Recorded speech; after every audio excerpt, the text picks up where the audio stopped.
be venturing into the cesspit that is AiG. And I've just started my broadcast, so I'm going to have to do a thumbnail during it, which is who will be focusing AiG. So is it anyone particular in AiG or just AiG in general? Terry Mortensen? Dr. Terry.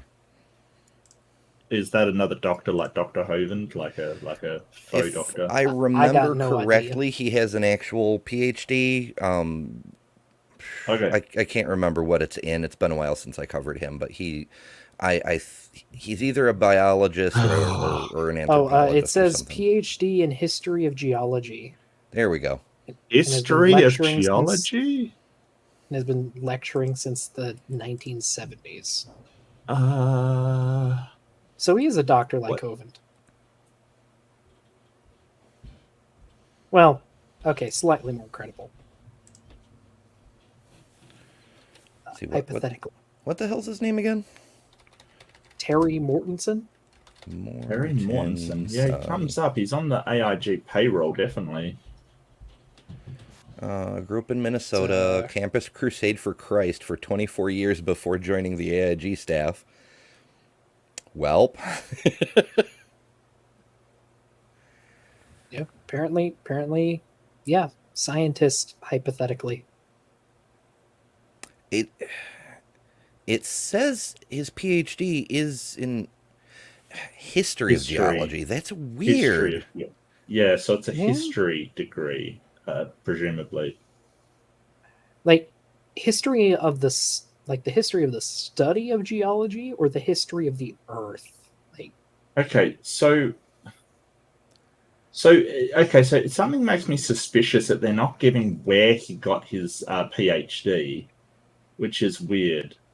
I mean, he said that he graduated from University of Minnesota. I get that, right? Doesn't say in here. Sorry? Oh, I was just saying. Well, I'm just looking at his description. It did not. Well, I'm just looking at his bio on AiG, right? University of Coventry in England, and Masters of Divinity from Trinity Evangelical Divinity School in Chicago.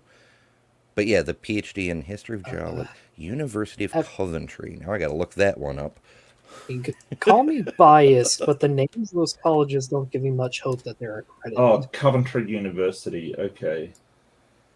Yeah, because usually when they do have a prestigious diploma, they show it off. Like Danny Faulkner, he's like, "Oh, I went to MIT. I know my shit," you know.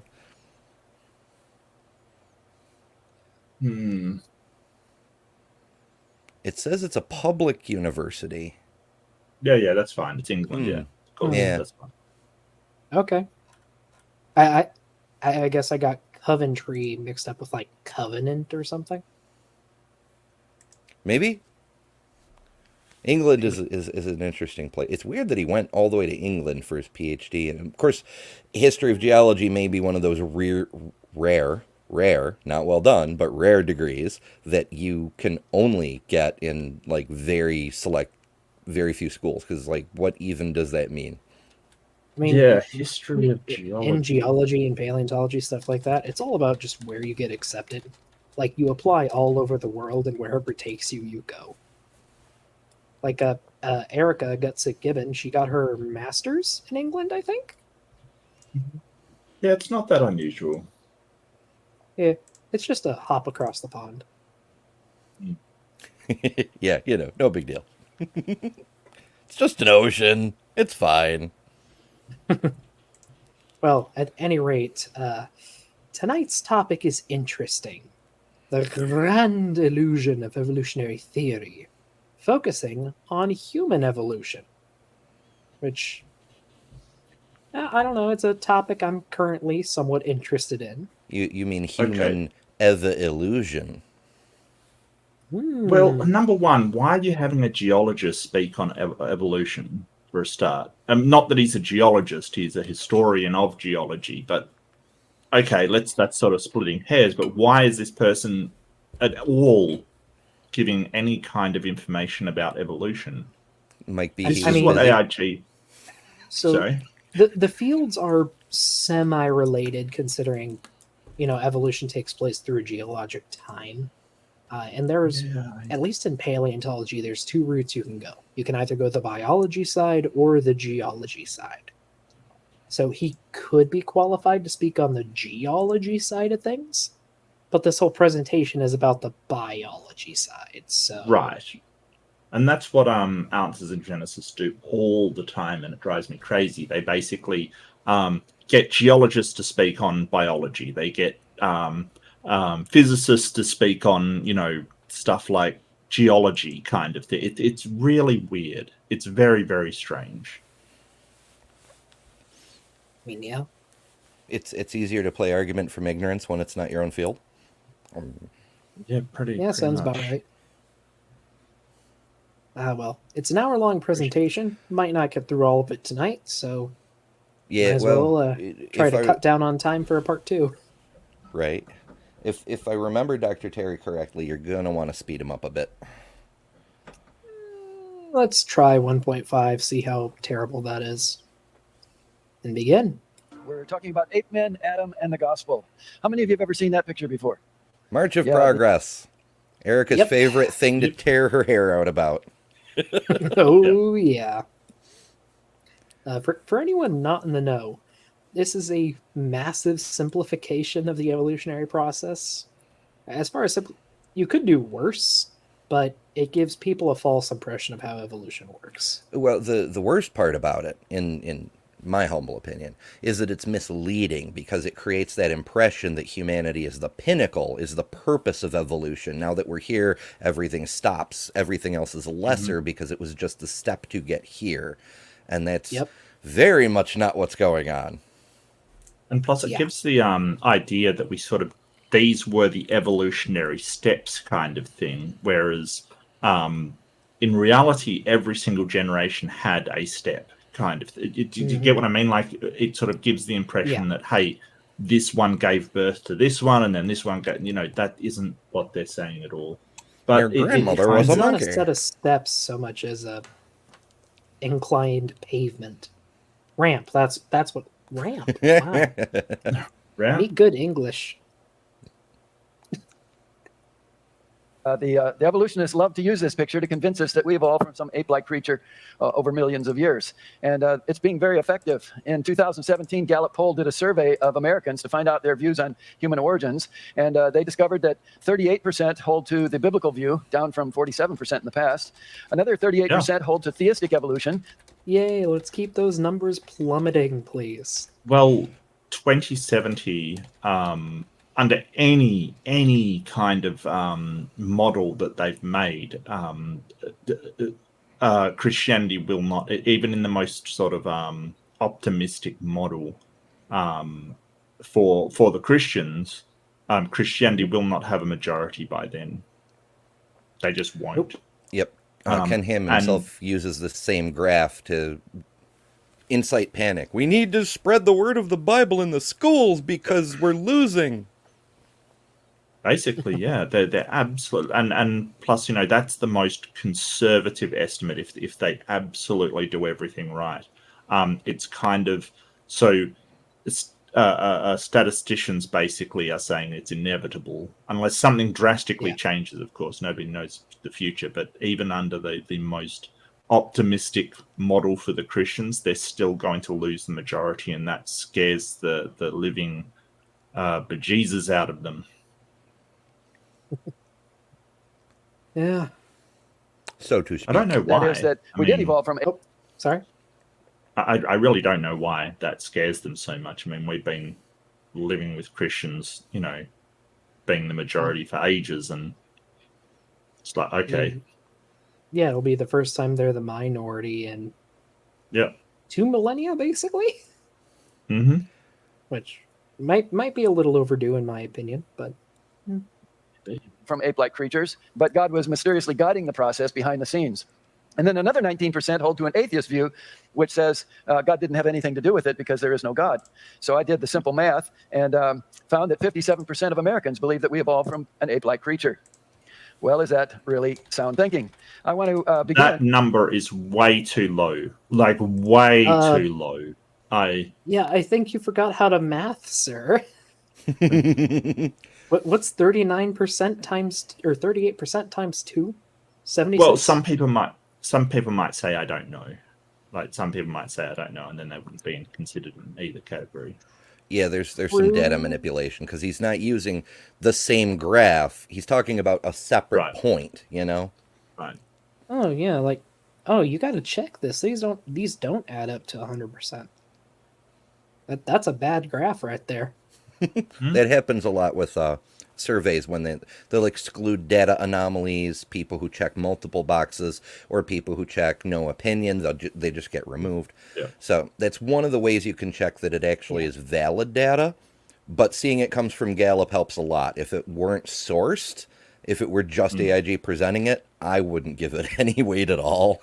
Yeah, so that's 76. Yeah, so it's still within range. Probably the rest are just no ideas kind of thing, like people that just but I feel you should still have an other category. Just my depends what completionist scientist heart cries. Well, it depends what they were trying to model. Yeah, like there's a non-zero proportion who think that humans were genetically modified from apes by aliens, and they're not on the graph either. Oh, don't remind me of Captain Obvious. Oh, really? Or was it I don't remember if it was Captain Obvious or not. It was a dumpster fire. Okay. That sounds fun. Like creature. Well, is that really sound thinking? I want to begin by answering another question or letting someone else answer it. It's a short video that it's actually a trailer that ran in the Natural History Museum in London for a number of years. And it features Sir David Attenborough, who is the voice of science for the BBC. So listen to him as he answers the question, who do you think you really are? Also, just really quick, hearing them say ape-like ancestor always bugs me. No, we're specific about it. Ape. It would have been an ape, since humans are still apes. Yeah. Well, I mean, apes are also ape-like. They're the most ape-like, in fact. Sure, it's a car-like car. Yes.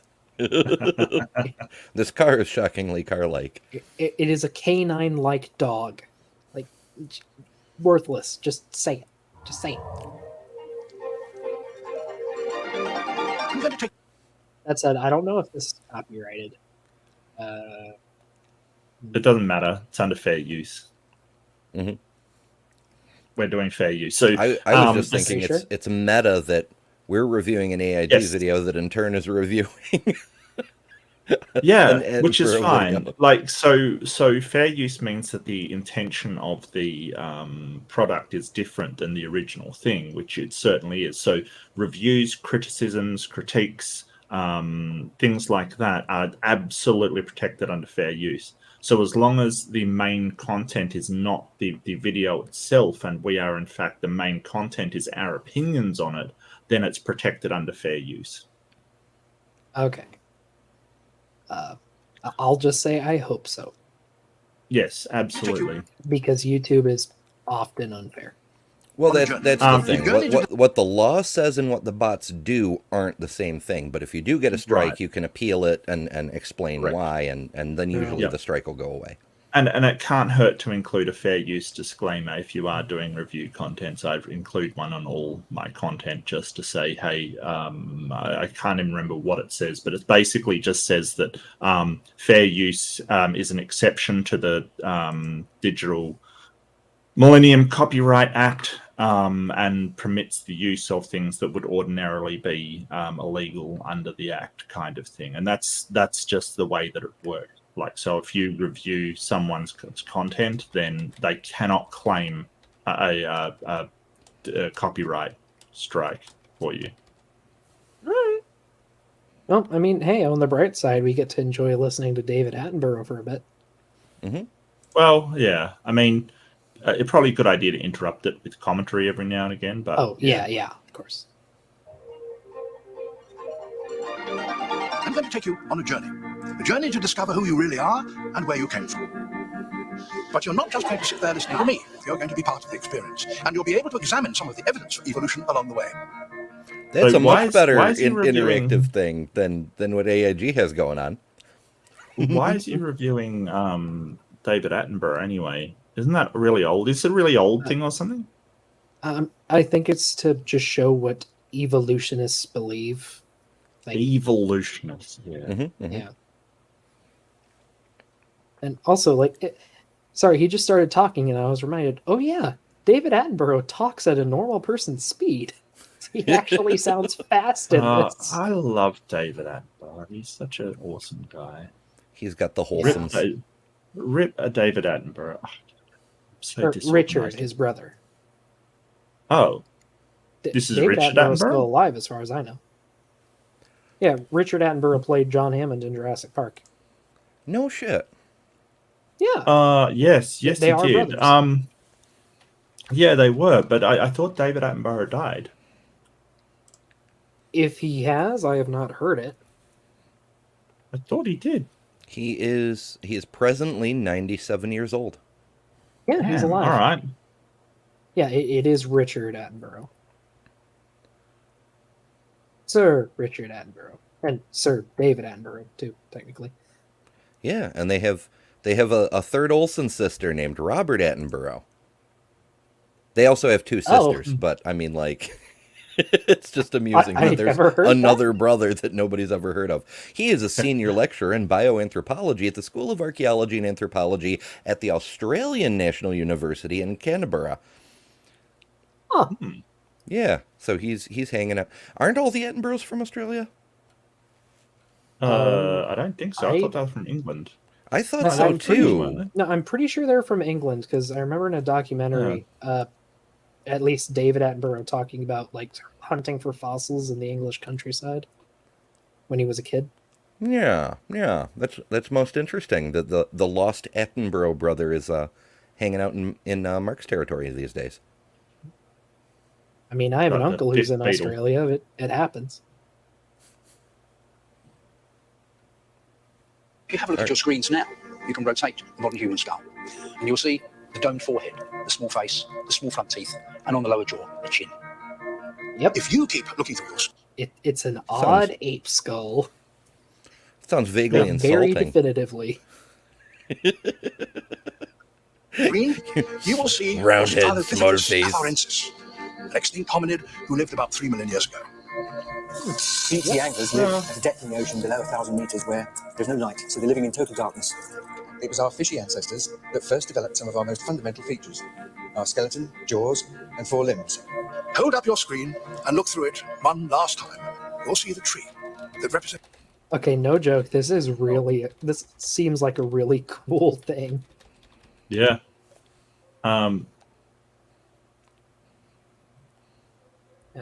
Well, people are Simon asking says, which if stream God made might us be from best. dust, if God made us from dust, how come there is dust still around? Who can Wow. say? But currently, well, actually, Ember and Mark are basically tied for the most people. So if you want to talk with most people, feel free to hop over there. No, it's fine. It's okay. It's fine. No, I it's don't fine. need a ton of views. I'm okay. I pinned a thing to say to direct people to your stream. They can feel free to hang out in my stream if you want to. That's a good idea. But also, come subscribe to Dieino, because this is where lots of anti-creationist content lives. Well, Yeah, building that's slowly. Yeah. Here, It's how about we trippy just though, add trying a to fourth figure channel out. as a chat channel. Yeah, let's raid Dieino today. How about that? Let's raid. Oh no, Mark's about to go a Viking. I am very white, I got to admit. represents all of life, past and present. We started this film with a question: who do you think you are? And we can end it with an answer. You are, undoubtedly, like every other living thing on Earth, a member of one single family of life, Hey, descended from a common ancestor living thousands of millions of years ago. Yeah, There you have it. pretty basic. Yep. But There we have it. So God, man, Americans, why do we have breads? I don't. As so, Yeah? that is asking the real questions. Yep. That is the counter to when they ask if we're Rubrics. monkeys, why are there still monkeys? Oh Long time yeah, no yeah. see, Rubik's. Somebody posted earlier if we were it was Simoses. God made us from dust. Why is there still dust? Yeah. Yeah. So that's as is counter on that one. Yeah, but like it. Yeah, the British do are you think still I there, should- even though we have Americans and Hong Kong and Australians. Like, Do you think I should premiere my new intro on the end of the stream for the segment that I'm going to do? yeah, sure, I'm fine with that. Okay.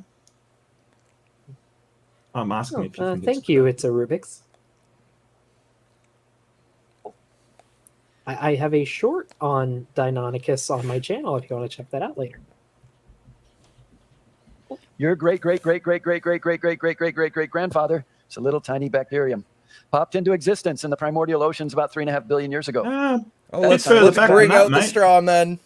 Bit further back than that, mate. Yeah, like you need a few more grades. Tiny bit simplified there. hmm Just missing a few trillion steps. Now that's According an to interesting the majority of question. scientists. And in that video, you saw the evolution tree of life. It was represented by those blue laser beams, where each of the branches represents different kinds of plants, animals, and people, all descended from a common ancestor. In contrast to that, we have the creation forest of life, based on what the Bible says about origins. And each of the trees is a different kind of creature. So one of those trees is the dog kind, one is the elephant kind, one is the chicken kind, one is mankind, and the branches simply represent variation within the kind. And so one of the branches on the evolutionary tree is the branch of hominid evolution. And the evolutionists believe that all of the chimpanzees, gorillas, orangutans, modern man, all of us, as well as Neanderthal, Cro-Magnon, Homo Orangutan, sir. Orangutan. Yeah. He goes on and on about kind, and it's the pronunciation of orangutan that you get upset about.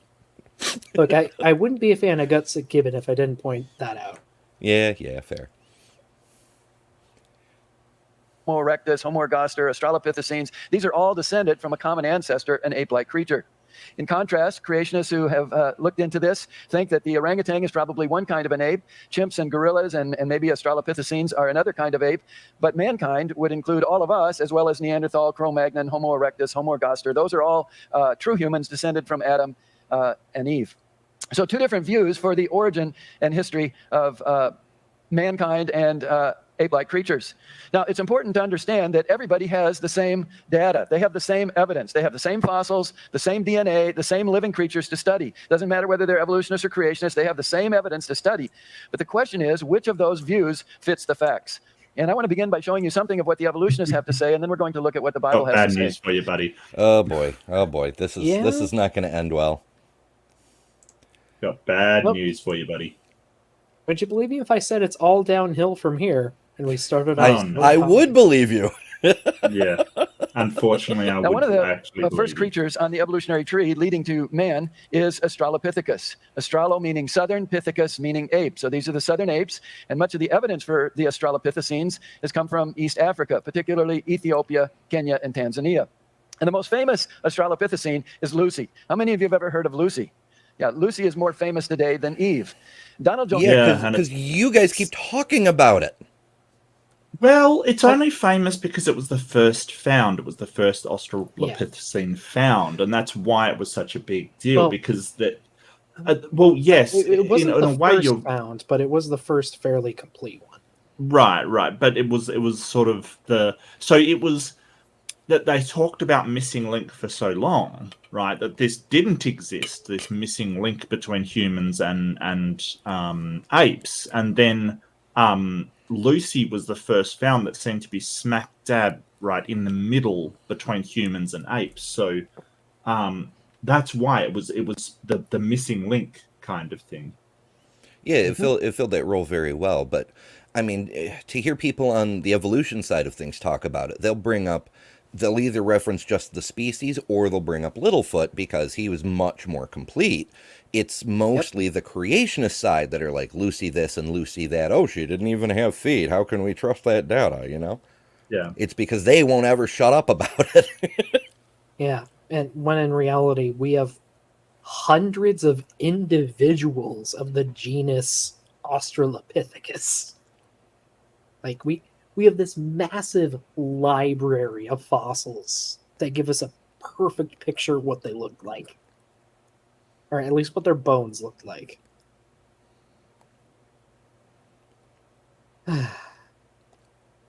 These people annoy me a bit. Fair. Johansson was a PhD student at the University of Chicago. He and his team found the bones of Lucy in 1974. They were not laid out in a nice, neat, orderly fashion like this, but they found about 25% of the skeleton. And because of the symmetry of the body, they could reconstruct about 75%. Holy crap, he actually acknowledged that she's symmetrical. They never do that. You know. Also, to answer that previous question about how many greats were missing, obviously, very, very, very rough estimate, because we're talking about doubling time of everything from single-celled organisms all the way up to possibly sea turtles that can take 20 to 30 years to reach reproductive maturity. But best, very rough guess, there have been approximately 10 to the 12th generations between us and Luca. Which isn't even the beginning of life, just, last universal common ancestor. Damn. That's and a that's lot life of grandpas. started on Earth, too, which is a whole other can of worms. Since then, other evolutionists have found other Australopithecine fossils, and so they now have hand bones and feet bones. So this is how Lucy has been pictured in the Natural History Museum in London. And I want you to notice that she has human hands, human feet, upright posture, just like you and I stand, but an ape-like face. Yeah, what about that evolutionists who backbone? would say It's that very baboon-like. That's the stuff that they leave out, like the teeth and the arrangement of the teeth and the arrangement of the backbone and all the other features that are definitely ape-like. So yeah, they have a ton of humanish features, sure. What about all the ape features, Sonny Jim? Just going to leave that out. Well, it's because he wants to nitpick about the human features. He's pointing at it so that he can try to. He's building a straw man. Next, he'll knock it over. Okay. Also, you said baboon-like backbone, or like back, or I think you might be confusing that with there was a baboon vertebra mixed in with Lucy's remains. Yeah. Let's see. Australopithecus already had very human-like feet, legs, hips, back. Yeah, the proportions are a bit different, but the overall structure was already very human-y.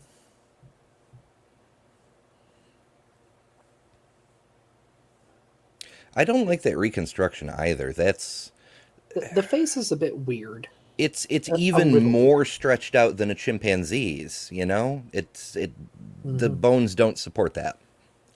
Also, she doesn't have enough of a belly, actually. And I think the arms are too short. The legs might be a bit too long.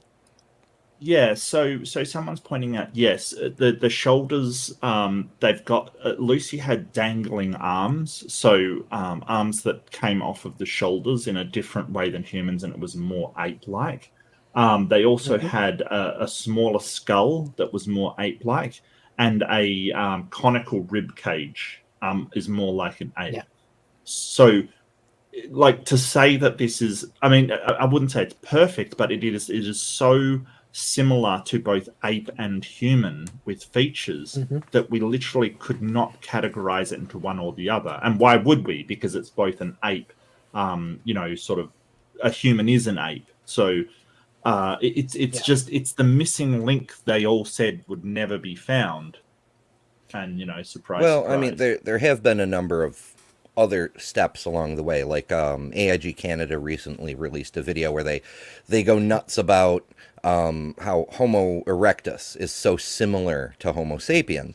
And they're like, well, they're within the range of growth for normal Homo sapiens, and the bones have been found in the same place. So clearly, they're Homo sapien. And I'm like, well, that's a weird thing to say, because if they're the same species, then why is anybody going to the same site and seeing the same bones from the same species and going, these ones are different? If they're the same, why it doesn't compute to me. It's So Okay. it's because they have this underlying necessity of everything that's too close to human to be considered non-human has to be all the way human, because humans were specially created. Everything else can just whatever, but humans have to be specially created. So Neanderthals have to be 100% human. Homo sapiens, of course Homo sapiens, Homo erectus, all the homos, they're 100% Homo sapien. That's all there is to it. And Australopithecus, they hate it because it has to be either completely human or completely not human. And that one is on the fence enough that it's well, when you sit on a fence, you get the pointy bit up your posterior. Well, so check out the illustration I have on stream right now. This is from a paper I'm actually going to cite in my Hoven debate. But you have a really good layout. You have what I'm guessing is a female human, a chimpanzee, and then a male and female Australopithecus in the middle. Yeah. They're based on Kadanumu, a male, and Lucy, female. What's really, really interesting is that the female is more chimp-like than the male. And the male is a bit more human-like.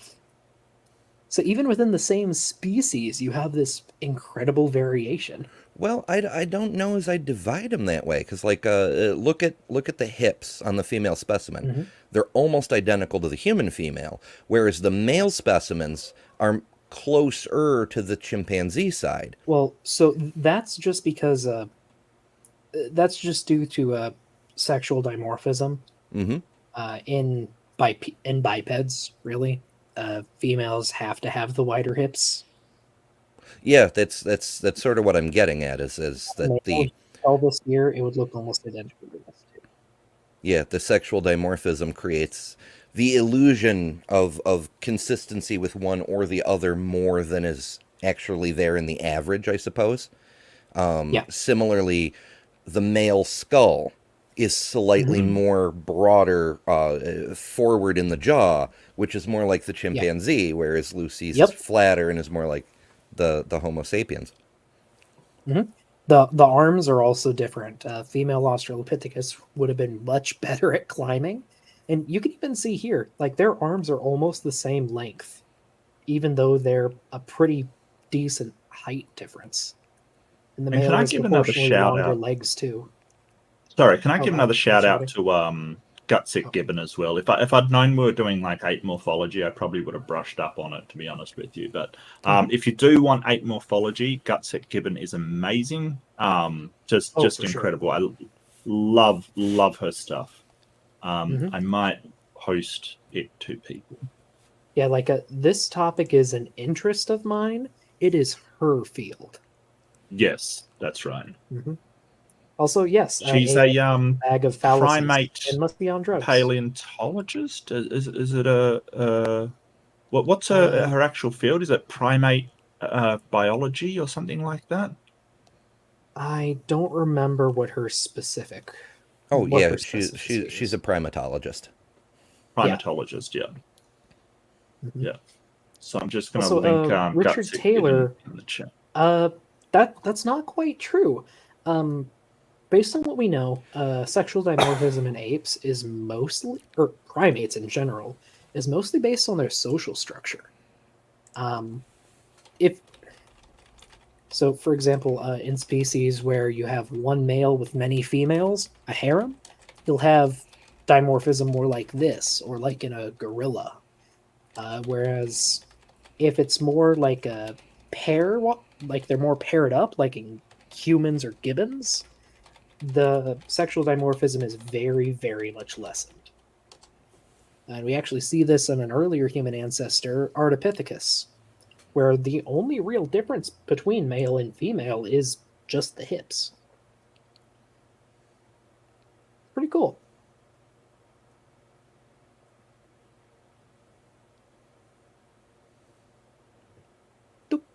Anyway, we were here for a video. Oh, is that what we were doing? I have no idea. Look, I could do a whole freaking stream on human evolution, and might do that after the bovine debate, actually, just teaching about it, because it's awesome. It's really cool. Anywho, back to suffering. Just like you and I stand with an ape-like face. There are even evolutionists who would say that that is a serious misrepresentation of the fossil evidence, and that the truth is she was a knuckle walker similar to a bonobo or pygmy chimp or gorilla, and that No. The Her first anatomy part I did would not agree with. allow it. Yeah, like you can't just claim that. You have to demonstrate it. Mhm. And there's nothing to demonstrate it with, my dude. Yeah, like rather than getting into it, I'm just going to say go ahead and check out Gutsit Gibbons' video on Australopith bipedality. It's a really good, really in-depth video that does the topic a lot of justice, because go figure, Erica made it. Anyway. And that's the way that we have pictured her in our Creation Museum. Well, that's Lucy in London, but now I want to show you Lucy in St. Louis, because the St. Louis Zoo had a Lucy exhibit for many years, and that's Lucy in St. Louis. Now, she's got... I will say I like that one more, on at least a subjective level. I like it more. Okay, I have a quick interjection. As asked what the hell the heart does in chat, I didn't know either, so I looked it up real quick, and apparently the reason for the live reactions in the YouTube live chat is a way for viewers to express interest in something without writing a lengthy remark. They can just click on the thing, and it counts as if a comment had been entered in the live chat. Reactions can be shared as an emoji at a precise moment of the video, which in turn, when you watch back on a video and it shows you above the line of the play, the timeline, there's this little curve. The curve shows you interaction and viewer interest so that you can skip ahead to the most interesting parts. Those reactions add interest to that curve, is what's going on, basically. Okay. Huh. Also, Ember, I saw your thumbnail for this stream. I like it. Oh, really? Also, I just Don't tell me I what just it noticed is. our viewership like doubled as soon as I began that rant about human evolution. Okay. If you'd like to see a stream about human evolution, feel free to say it in chat, folks. Like, I'd be down to do that. It's Anyway. neat how when you mention stuff, all of a sudden things get really interesting. Yeah.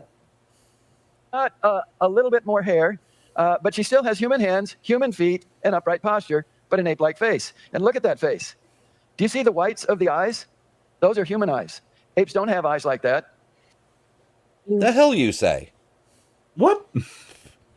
So not every ape has white sclera, the white part of the eye. But it is much more common in more social ape species, like, say, chimps or bonobos. And what ape is closely related to chimps and bonobos? I don't know what you're talking about. Mm-hmm. No, it's not just apes either. Like, a lot of social species, like the canids, have sclera because it's a social adaptation so that other members of your group can see where you are looking. And here's the thing: we don't actually know what sclera their eyes had, because fossils don't have eyes. This is an artist's rendition. This is how we thought they might have looked. It is possible that they had. I think that some chimpanzees have a white sclera in one or both eyes, kind of thing. Like it happens infrequently. But still enough to say, hey, that it's useful. I could be misremembering, but I think it runs about as high as 40%, depending on the tribe. Okay. Well, yeah, just say it is 40%. Maybe some Australopithecines had white scleras. Maybe some didn't. Maybe we don't know for sure. He's taking this is sort of called the this is sort of taking the model as the thing itself, kind of thing. Nobody's saying this is exactly what they looked like. Look at the sclera. Nobody's saying that. It's just this is what we envisage that they might. We do this all the time. We do this for dinosaurs. We do this for other things. It's sort of it's giving you an idea of what it might look like. But I mean, the thing is that it's weird that AiG doesn't understand this concept when they literally make religious icons to depict their religion, right? Like Christ is white and stuff. Like, the thing is, like, you do this yourselves, but whenever we do it with science, it's like, oh, well, they're making claims that they can't substantiate. No one's saying that this is exactly what they look like. Stop it. Yeah. And just rawly statistically speaking, it is definitely possible she had white sclera. It's also possible she didn't. But it's not a bad guess. Yep. And I think it adds to the presentation. Oh, hey, Maya. Here are photographs of real apes, and they have to really turn their eyes to the side for you to see. Yeah, those aren't cherry-picked at all. No. Any white. You know what? I'm gonna do a Google. Googliness. I know I keep wandering off into Google rabbit holes while we're going. When something strikes me as curious. Alrighty. So, ape white sclera. See, I see it here. I think I see a bit of it here. Oh, look at that. Oh, look at that. Yeah, they're not always white either. Yeah. Like we can see some of them where there's clearly some kind of sclera where there's a distinction between the eyeball and the colorful irisy bit. And oh, hey, look, this one isn't even an ape. it is interesting that evolution eventually caused ours to become white, though, probably because it's more effective, greater contrast. It didn't have to be, you know? It could have been any color. Yeah. And I love how the gorilla does have white sclera. It's just, I Yeah, you're right. way to prove your own point wrong. Like, Yep. I don't. It's like, tell me more, He's got Terry. to really move his eyes over for you to see it. So what? I don't Still get there. your point. Yeah, it's still there. In the eye. That's an imaginary creature created by an evolutionary artist. And just by putting human eyes into the picture, Yes. it makes it look more human. Well, that's Lucy in London and Lucy in St. Louis, but the Chicago Field Museum also has a Lucy exhibit. That's Lucy in Chicago. Now, Hey, she's a another little more random fun robust. fact. Pigs have very human eyes. In fact, so human that you can actually transplant parts from pig eyeballs into human eyeballs in order to repair damaged eyeballs. Like pig hearts. I've heard that that's been tried, but I don't know how successful it's been. I am curious, but not enough to side tangent right now. Be interesting. But she has heavier eyebrow ridges, but she still has human hands, human feet, upright posture, and an ape-like face. And then that's Lucy in a BBC television program in 2006. Her face. Oh, that's Walking with Cavemen. They could have done a bit better. Oh, nice. Yeah. BBC budgets fluctuate wildly. Yeah, so this whole idea that it's imaginary creatures because we don't know exactly what they look like, so we have to fill in some of the gaps, is ludicrous. Like, they're not jumping up and down and saying, hey, they do that for the T-Rex, for instance, right? We don't know exactly what it looked like because we don't have any complete sort of, it's so weird that they would sort of say this about Australopithecines in particular. Actually, it's and they may have they may have changed because our understanding of what they look like gets better and better as we find more fossils. I've got a funny feeling that the London Natural History Museum, that's a very, very old display kind of thing, like very old display. It is interesting you say that, though, Mark, about T-Rex, because dinosaurs are actually one of the animal groups where we can get an idea of what their eyes looked like. Oh, okay. Yeah, some dinos have that eyeball bone. they have a structure called the scleral ring. It's just a ring of bone within the eye. And for example, we happen to know that Velociraptor most likely had slit pupils, which kind of interesting. Yeah, Pupil so I've shapes got a are funny weird. feeling that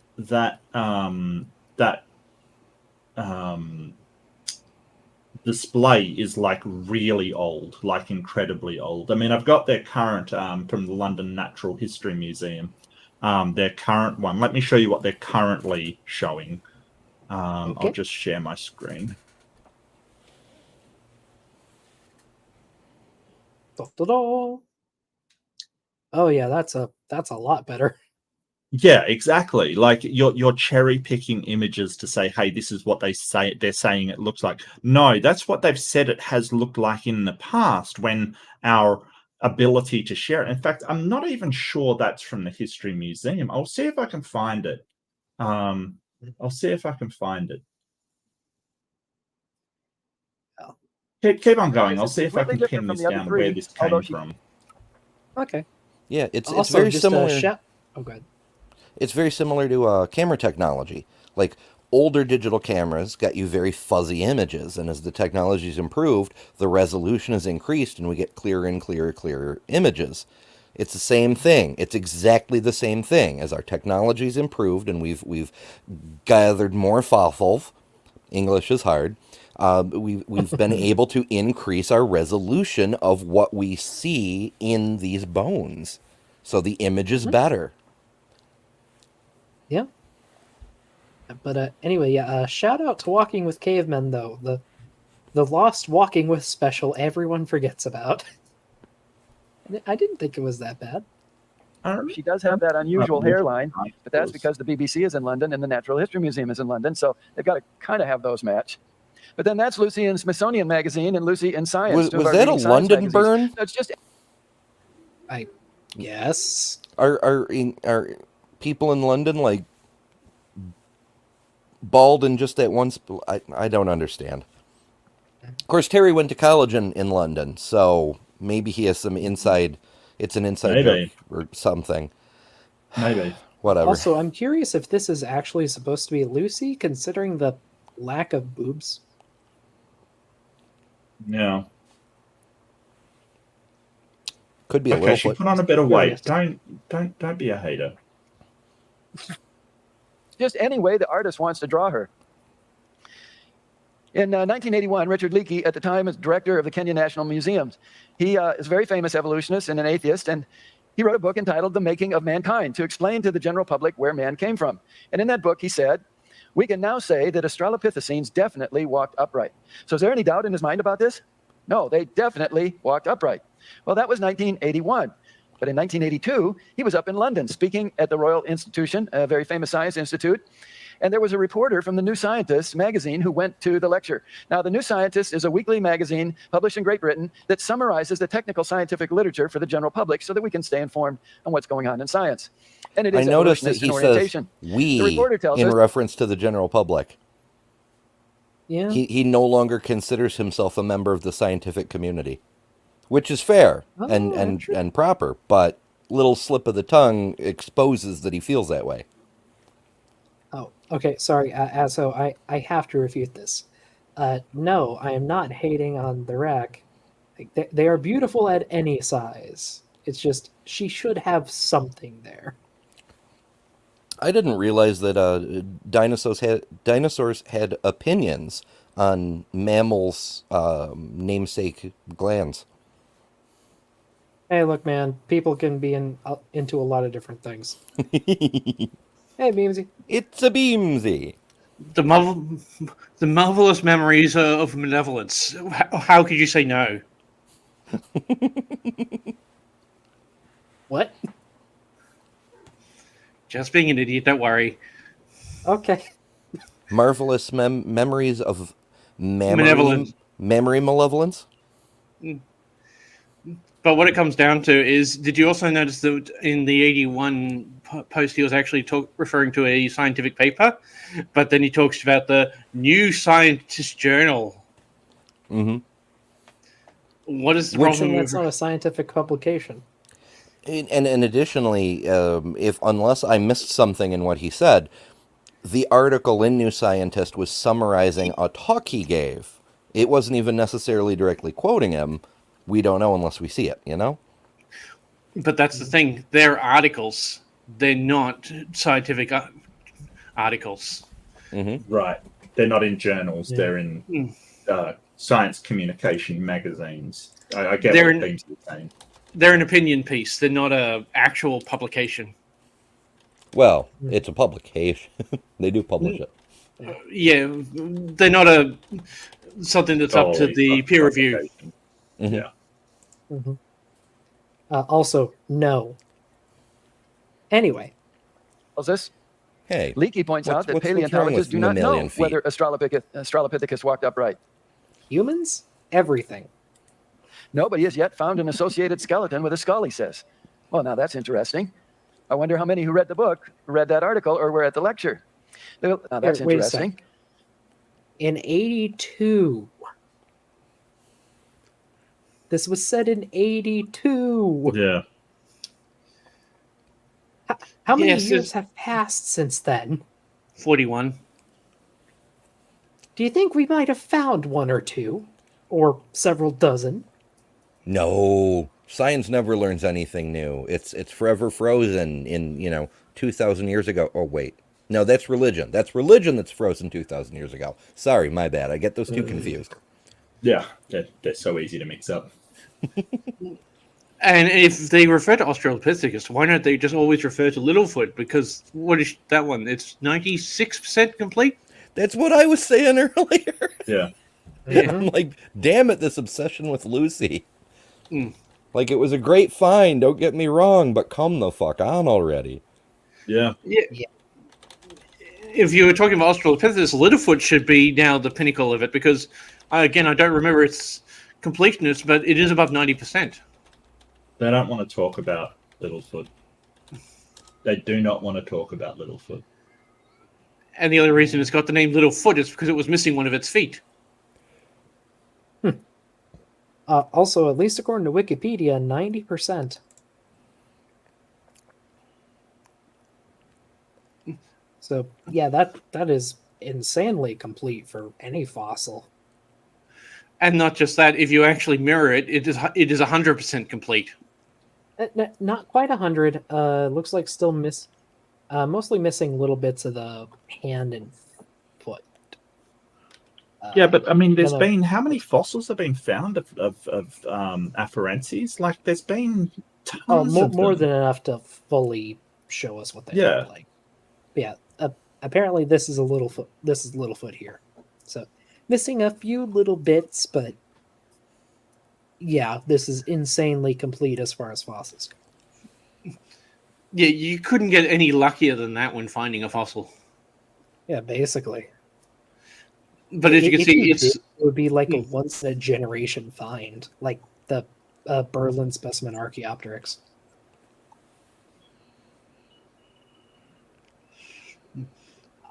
But if you actually look at it, it is pretty much, if you mirror it, it's almost 99% to 100% complete. Because I think it's just missing its toes and a few ends of its fingertips, and that would be it. For reference, that's more complete than many humans. Like, there are people walking around today who are missing 3 or 4 bones here, or a couple of bones, Yeah. I'm feeling attacked now. Oh, I just realized I wasn't even showing the actual picture. Duh. Are you walking around, Beamsy? I'm sitting at the moment because I can't walk properly at the moment. Well, you're not walking around then. That's fine. I'm sorry. I'm just attacking you more, Beamsy. Just attacking you more. It's all right. I've been attacked for the last 5 days straight. No. You okay, mate? How you doing? What are you going to say? Who doesn't like getting bound and stabbed? Okay. Well, I'm not getting into your private life. Yeah, and we meant medically, Beamsy. Well, that is medically, but yeah. Keep the bedroom talk for the after show. Look, with you, it could be a lot of different contexts. Right. Yeah, the nurses don't like it when I refer to that. Which nurses? Yeah, I can't imagine why. Does it count Can't if they're in imagine why. You'd cosplay? have to ask your girlfriend for that one. Stop. Just stop. I wonder how many who read the book, read that article, or were at the lecture. The article goes on to quote Leakey. I am staggered to believe that as little as a year ago, I made the statements that I made. Well, I'm pretty staggered too when I think about it. So said Richard Leakey before the elegant audience of a Royal Institution evening discourse last Friday. He had come to reveal that the conventional wisdom which he had so recently espoused in his BBC television series, The Making of Mankind, was probably wrong in a number of crucial areas. In 1982. And also notice the very careful choice of which portions of quote to lift, right? Yeah. Like saying, I'm probably wrong in a number of crucial areas. Literally every scientist says that about their own field several times a year. Because we're trying to learn more and be wrong about what we believed before. It's just expected. We don't... This is a thing creationists never seem to be able to wrap their heads around. We're not posing a model and saying this is the truth like they do with the Bible. We're saying this is our best extrapolation of the data we have right now, and it's probably wrong. So if you could go and explain that to Hufflepuff Kyle, the Mormon, I would really appreciate it. Like that Mormon Kyle who thinks that because science doesn't prove anything, we can't make any statements about the nature of the world. Karl Popper went on about this a lot, like what proof actually means in science, what we mean by to prove something in science, because overall, right, so over the field of science, nothing is proved, which means that if you mean proof as in something that is absolute truth that can never be questioned, then science doesn't prove anything. But what you have are local sort of colloquial proofs, like how do we prove that this happened kind of thing. And then you do get proofs in science. You say, hey, it's met its burden of proof. But the whole idea is there's no proof because proof suggests that it is set in stone truth that can't be questioned. And that doesn't exist in science. Nothing's set in stone. Nothing is Except beyond question. in geology. A colloquial aspect of proof is... No, geology takes things out of stone, not Yes. the other way around. That's paleontology. No, but there's a lot of equivocation on the word proof. Like, first of all, there's a misunderstanding about what the word means. In mathematics, you can prove something, but proof in a scientific context means to put it to the test. We're taking our new technology to the proving grounds. We're going to run it through its paces, kind of thing. Yeah. And then there's also, we can prove things out. We can rule them out. Like when we prove that we can certainly disprove stuff. Yes. Yeah. The Earth is categorically not flat because it is round, and we can show that. That sort of thing. Well, yeah. I mean, Popper was very, very staunch on that. You can absolutely sort of negatively disprove things in science. Absolutely can disprove things. Yeah. Also, I'm not going to let us gloss over the fact that you just said that Hufflepuff Mormon Kyle. Yes, Mark. That's what I've called him in the past. He annoys me, so that's what I'll probably call him in the future. I did have a There's a fella named Bryce, a former Mormonism expert person. Kyle challenged him to a debate on MDD, and poor Bryce doesn't even know what MDD is. So he's like, so what do you think about this? And I'm like, well, I mean, pluses and minuses. And then he's like, so what about this Kyle person? And I'm like, no. Unless you want an easy win, but it'll be frustrating. It'll cost you the rest of your hair. Look at Mark. Yeah. Also, Ember, I think you got that. I did indeed. Yep, it's on the stream. Yep. Yeah. Thank you so much, Jake. Jake says if you can't blind them with brilliance, baffle them with bullshit. And thanks, Jake. Yeah, absolutely. That's I don't know if that was one of P.T. Barnum's things, but it's definitely a thing they use at AiG. Aaron Ra is the one that quoted that. Yeah, he quotes it. Yeah, he quotes it, but I wasn't it Mark Twain that originally quoted that? Was it P.T. Barnum? Wouldn't be surprised. So, also that said, please do feel free, everyone, to send super chats to these fine folks if you are on their streams. If you'd like the money to go to me, please tell them it's destined for me. It was W.C. Fields. Mostly joking there. W.C. Fields, yeah, and it was originally, if you can't dazzle them with brilliance, baffle them with bullshit. But we love alliteration, so we fixed it for him. Yeah, I found my picture of Kyle. Hold on, I got to share this. I found the picture I did of Kyle. So I put this up on MDD, not realizing he was a part of MDD Discord. Whoops, and now I don't regret it at all.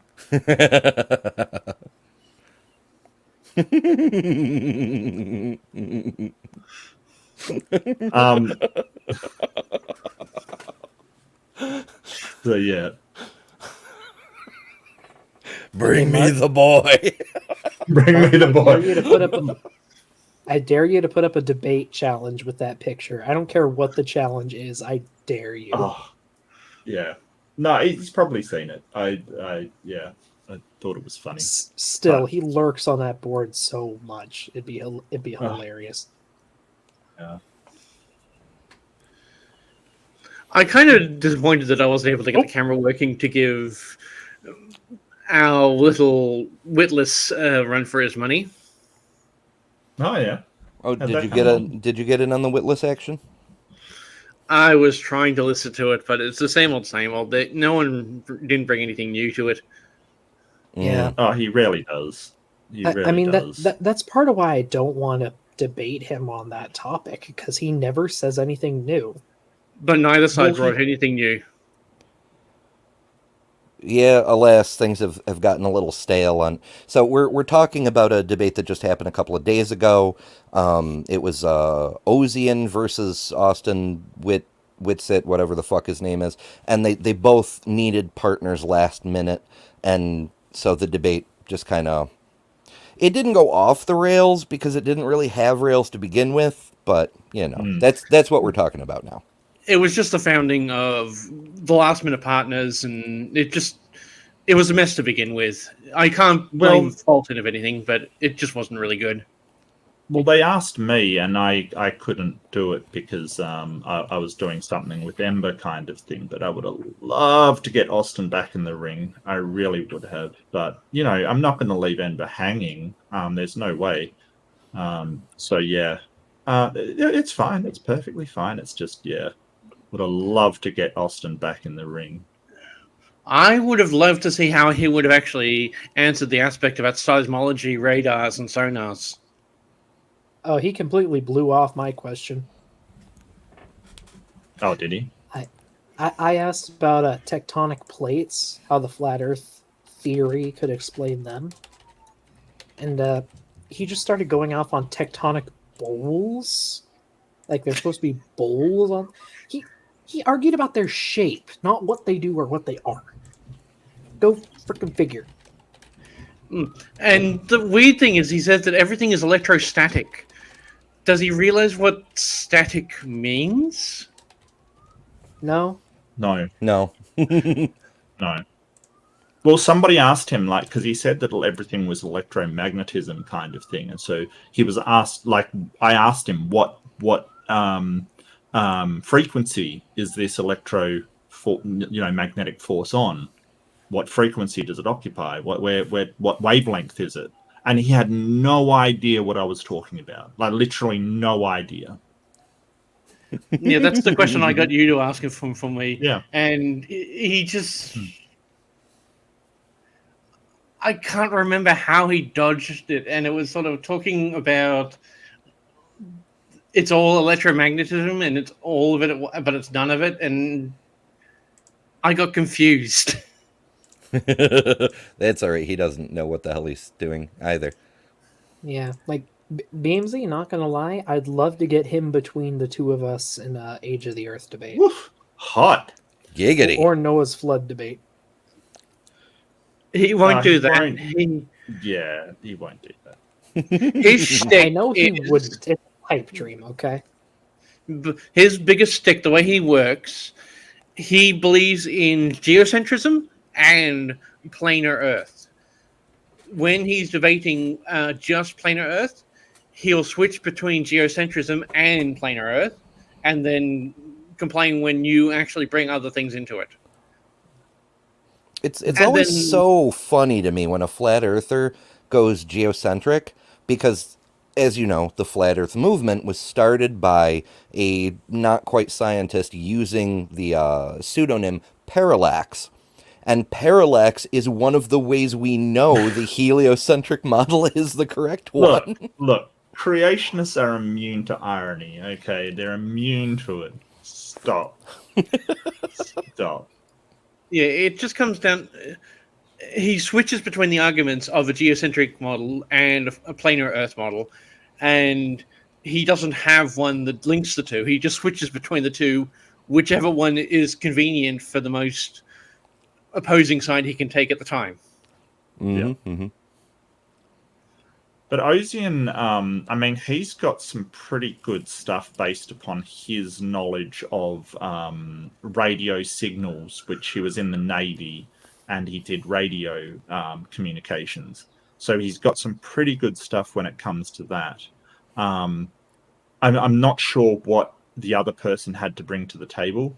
I haven't seen that debate. That's one I got to watch. But yeah. Yeah, I'm not sure who Witsit had on his side, but Ozian's partner Karen? was Jen. It was Yeah, Karen. No, Jen didn't show up. That's why they Oh, were really? contacting me to sort of say, "Hey, Yep. can you cover for Jen?" kind of thing. Yeah, because Oh, Jen didn't that's show up. unfortunate, because seeing Jen against Witsit would be hilarious. Oh, that would be a mess. But you know, and I kind of I've had to debate globe versus flat Earth with Jen before, and it's like we're on the same team, but we're not playing the same sport, kind of thing, right? Mhm. We're on the same team, but she's playing like basketball and I'm playing cricket. I'm like, what are you doing? Like, seriously. And don't get me wrong, I love Jen, but I don't think the two styles of Ozian and Jen would mesh up. I mean, honestly, I feel like it's more like you're playing soccer and football and she's playing volleyball. What I say soccer. What are you talking about? I don't know what Australians say. I just know most of the world doesn't say soccer. We've got our own football. We've got Australian rules football. So we don't call football what Americans call football, and we don't call soccer football. Okay. Well, still, like you playing soccer and her playing Sure. volleyball. Just Ember, do you have your thumbnail? Do you want to have a thumbnail competition? See who came out with the best one? Sure. Yeah, we can have Yeah? have the audience oh, vote. dear. It'll be 'Cause fun. I just finished mine. Yeah, absolutely. We'll get the audience to vote on which one Yeah, is the it'll best be an one. adventure. Let me absolutely. find the bloody thing. Where'd I put it? It should be... I know I labeled it. See, there it is. Okay, and let's open. Come on, open. Open. Open. You can do it. You can do it. My poor computer. Yeah. With Witless, I think the biggest thing he wouldn't be able to explain is if you just stick with seismographs.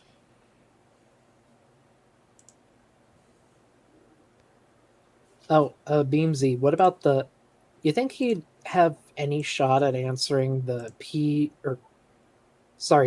S-wave shadow we have thanks to the liquid core? He actually took on a seismologist in regards to that, and that was painful. Oh, I bet. He I bet. embarrassed himself. I mean, Here's the thing. He always says, like, oh, I talk to physicists and I speak to these experts. And it's like, yeah, but you're always told that you're wrong. That's the thing. Like, he really has this inflated sense of ego. I think he's a bit of a narcissist, honestly. It just, no. Mm-hmm. look at the look on his face whenever he's talking about something he believes he knows. It's got that weird grin. I think he's like, my take on it is that he's deliberately trolling. He's making up bullshit on the fly because he thinks he's so much smarter than everyone that no one will be able to call him on it and demonstrate that he's full of shit. So this is the thumbnail I came up with. Okay. Yep. I didn't spend Right. too much time on it, but it I'm seemed not neat to going me. to set up an actual vote since we're spread across like 4 channels right now, but go ahead and say it in chat, folks. Quick poll. Do you think Ember wins, or okay, show it, or Mark? That's something I just did while we're on the stream, so forgive me for it. Once again, just go ahead and say it in chat, either Ember or Mark. Who wins? I'm glad to see that Mark has ham and eggs for breakfast. That's Ham and Terry. Thank you very much. Details. Is it Terry? Is that his name? I don't even remember the dude's name. Hey, that's how much I don't care. Yeah, about the guy anything. we're watching is Dr. Yeah. Terry. I only know 'cause that because I did like a 3-part series on him, and I ended up going just cursing the name of Terry for a while. Because that's where I get all my biology information. Is Terry? Is geology? Like, I'm sorry, Bamsy, I gotta take it. Why can't you can't say both, Shadow? You can say both. I don't know. I like Embers because it's actually professional and stuff. But It's so really actually- not. I just it's a play on Doc Dino's own thumbnail. I just took it, put the simulcast on there, put Doc's avatar, the AiG logo, laser beams, and then mirrored the laser beams in the simulcast thing, and just a few touches. That's all.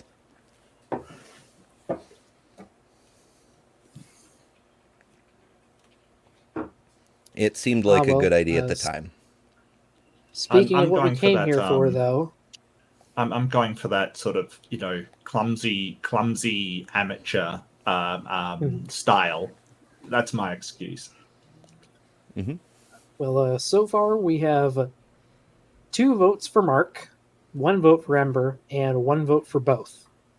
No, actually, there's a vote for Ember. It's my vote. Oh wow! So we are split. I'm just going to sit here patting my Not granite. enough. Yeah, and I vote for Doc Dino's original thumbnail because I just riffed off of that. I think I'm going to try to go with just more simple logos from now on. That's fair. I feel like a lot of the times I way overdo it. No, I can't. Like, I have no idea what I'm doing. I'm not qualified to offer anybody advice on YouTube thumbnails, quite frankly. And Jake, it's not that Mark Reed that he takes after. It's after actually Chopper Reed he takes after. No, that's not how you spell the serial killer Mark Reed. It's R-E-A-D, Jake. Is the serial killer? He's also not a serial killer. Chopper Reed was he was basically a hired thug. He was a bikey, like gangster / assassinish kind of thing. Like he wasn't actually a bad bloke. So, sorry, did you just say bikey? Yeah, bikey. He was just an assassin. He wasn't a bad guy at all. Bikey. Yeah, The best you could call him was he was basically an enforcer. it was an enforcer. Yeah, so he wasn't a serial killer. He was an enforcer. He did it for money. You Australians are weird. Enough people have read or will read that book. So we have to make a documentary so more people will know what's in that book. But now Leakey tells us that he was probably wrong in a number of crucial areas, not little tiny insignificant points, crucial areas. I wonder how many people who read the book or watched the documentary were at the lecture to hear that. In particular, he now sees man's oldest ancestor as being considerably younger than the 15 to 20 million years he plumped for on television. How many TV viewers ever heard that? Leakey says that the basis on which paleontologists classify fossil apes and humans is misleading, and he would like to see an entirely fresh episode of classifying. Well, that was 1982. In 1986, an article appeared in Discover magazine, another leading American science magazine. And Pat Shipman is a paleontologist writing this. And the article begins this way. An extraordinary 2.5 million year old skull found in Kenya has overturned all previous notions of the course of early hominid evolution. We no longer know who gave rise to whom, perhaps not even how or when we came into being. So if I had $1 for every time I have overturned everything we know about a topic. Don't we have those titles, Beamsy?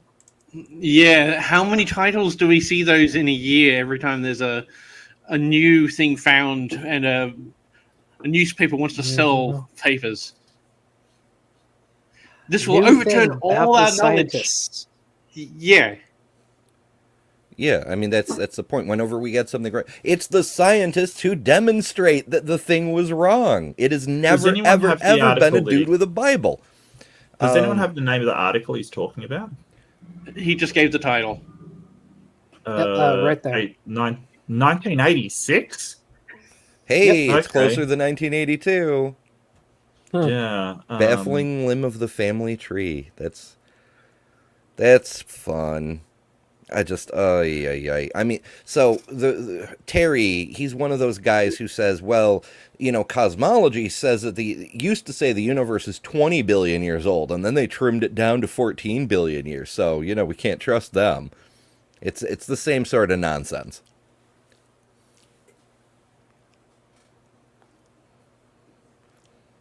Yeah, perhaps it was not in a even how or Nature when magazine, we came huh? into being. Discover. Yeah, Discover. Okay. So if I had $1 for every time I have read in the scientific literature that some discovery has overturned all their previous thinking about some aspect of evolution, I'd be a very wealthy man. These are And they're almost all bullshit. Like, they're almost all just like confirming basic hypotheses that have been boiling for years, just waiting for evidence. Do you remember the headline of Tiktaalik? New fish fossil overturns all knowledge of our previous understanding of evolution. No, didn't it? No! But that's what the title said in the article when it first was found. It was no. Yeah. Well, that's because the magazine with the title of "Hey, we were right all along" that doesn't sell anything, right? Knowledge confirmed that we had already. It just doesn't sell. Yeah. Like there's a bunch of these channels that are putting out like floof science or borderline pseudoscience or even full-on pseudoscience, like the one Maya reviewed yesterday. That went all over the place with Ancient Aliens and Graham Hancock and this and that and the other, and Bree was on there too, and the channel they were reviewing. Yeah, that's what reminded me, as I just saw Bree pop up in the chat. Hey, Bree. It's this channel called Future Unity, and there's a bunch of channels like this, and half of their thumbnails are like some random science-looking thing, and then in big red letters it says "We were wrong." Every fucking time. But I mean, you know, they're all in the millions of views range, so we ought to be learning from them, I guess.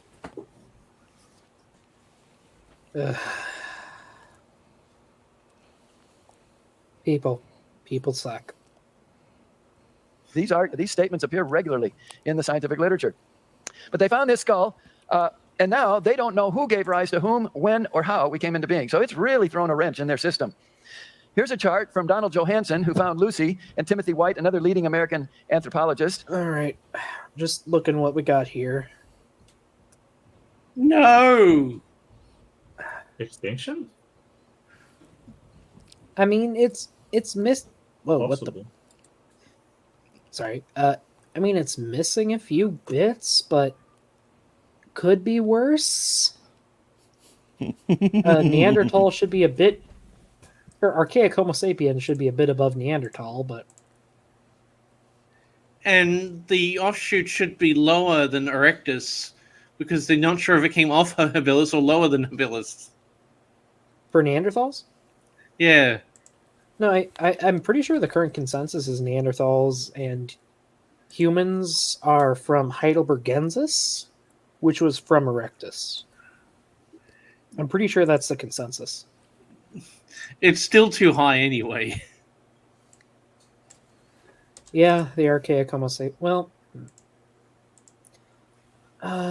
isn't the split like 700,000-800,000 years?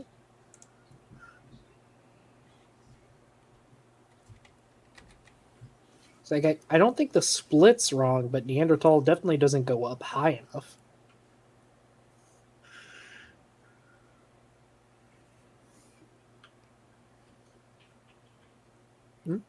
Oh, hey, we have a Bree. Yeah, that Bree. Hey, You know, I can't even find this article in archives or anything. Like, all I can find is it's cited. I cannot find it. Yeah, Richard, you can send me the leaky article. Actually, let me see. This may be an easier way to do it. There's room on this chart for Artie. I'm just saying. There's room for a lot of things, but as a very bare bones diagram, you could do worse. Yeah. I just like Artie a lot. I will give a wrench so that you can post links. That'll make life a little easier, I think. And speaking of links, I think I have a wrench on all the relevant channels. So here's a link to Maya's Bad Science Sunday from yesterday that we were talking about with the Graham Hancock and the Australian ice wall. And it's all over the damn place. It's fantastic. So, check that out after the stream if you haven't seen it.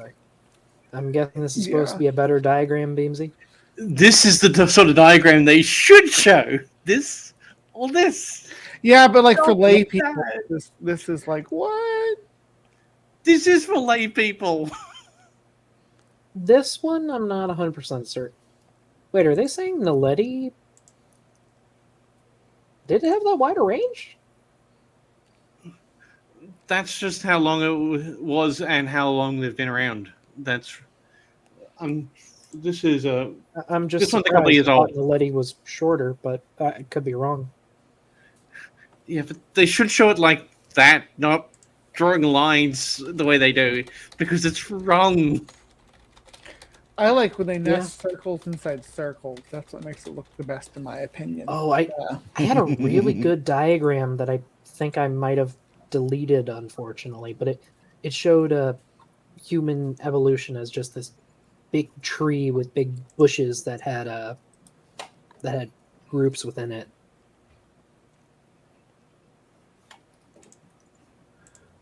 But that's what I mean. That's the sort of thing they should show, because this is good for laymen. It doesn't show that they're all linked together, but they descend from one common line. Man, did I find it? Yeah, if you think about like little blotches of populations where the skulls are. Yeah, I get it. Yeah, but this one's nice as well. I really like this diagram here.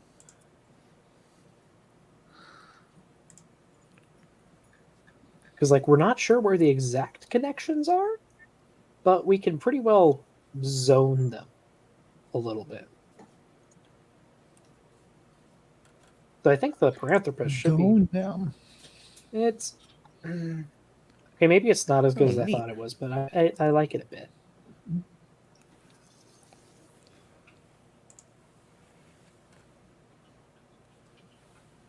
Oh wait, is it not showing? Come on, there we go. And a boop. This is before they found the skull. And they had some questions before they got to Lucy's kind, but then they're very confident that some of Lucy's descendants went off into extinction. The others eventually evolved into man. They have that all figured out, except you have a question about Neanderthals. And then they found that skull. Now they don't know who gave rise to whom, when, or how we came into being. Well, correct. We don't have the exact details ironed out. That's why it shouldn't be showing direct lines like that, because that just confuses people. Yeah. Yeah. Having that, because you think of the whole thing as a gradient and they're just pins and a dotted line along the way, but like pinned clusters. I don't know. There's a few ways to present it that you don't have to do the lines, That's just lines on paper, right? Just like on paper. Buy DVD. Please, I'm gonna get enough of that later this week, Bree. Don't torture me already. Will you get him to sing that on Blue song? I'd love to hear Kent Hovind. Ba-da-be-da-da-do. That's a terrible song to begin with. Yeah. We need to Friggin' songify movie. him to more stuff. That would be fantastic. Well, you could songify him to 9,000 penises. Oh. Instead of 9,000 penises, it could be to a 15-foot penis. Well, that article in Discover went on to summarize all the fossil evidence for Australopithecus up to 1986, and the article ended this way. The bottom line of all this is that a great deal of work needs to be done. It's a new era in paleoanthropology. The things we thought we understood reasonably well, we don't. 1986, man. No shit. This was the dawn of a new freaking field, basically. Ay. You have to dig back to get those citations. Dig deep for them. Unfortunately, yes, you'd have to go to a library and dig pretty deep into the back of the scrolls.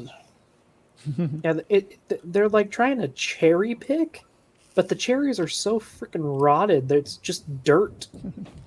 Yeah, Right? yeah, and Not really worth anything right now. for additional context, Lucy was discovered in 1974. That's why all these articles he's quoting are from the early 80s.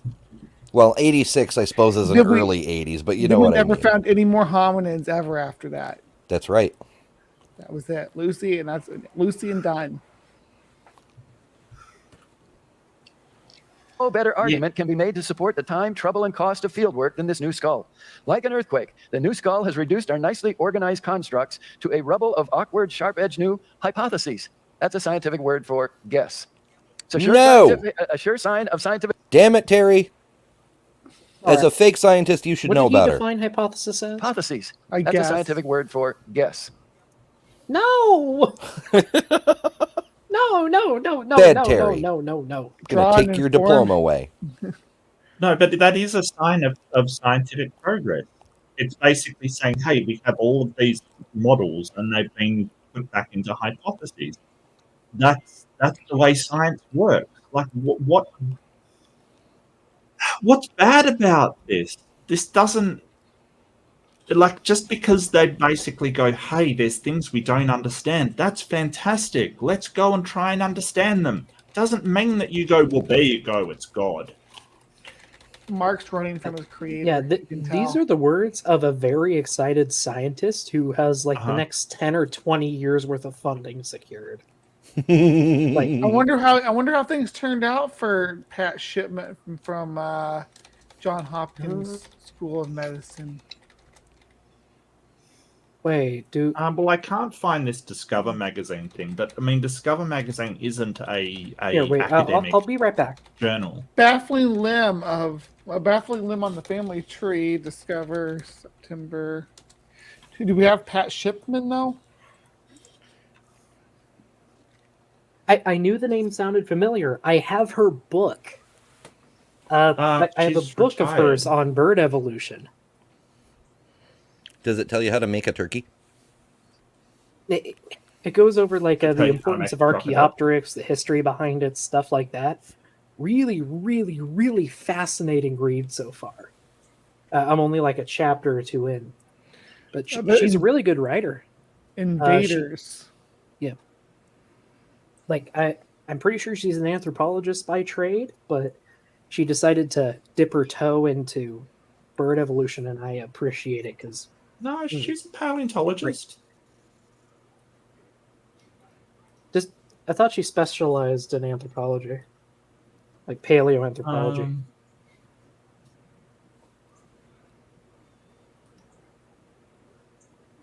Yeah, this book credits her as an anthropologist.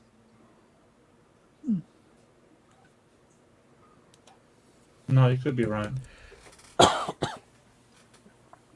Her PhD dissertation was in paleoecology, taphonomic history, and population dynamics of the vertebrate fossil assemblage from the Middle Miocene deposits exports at Fort Tenyon in Kenya.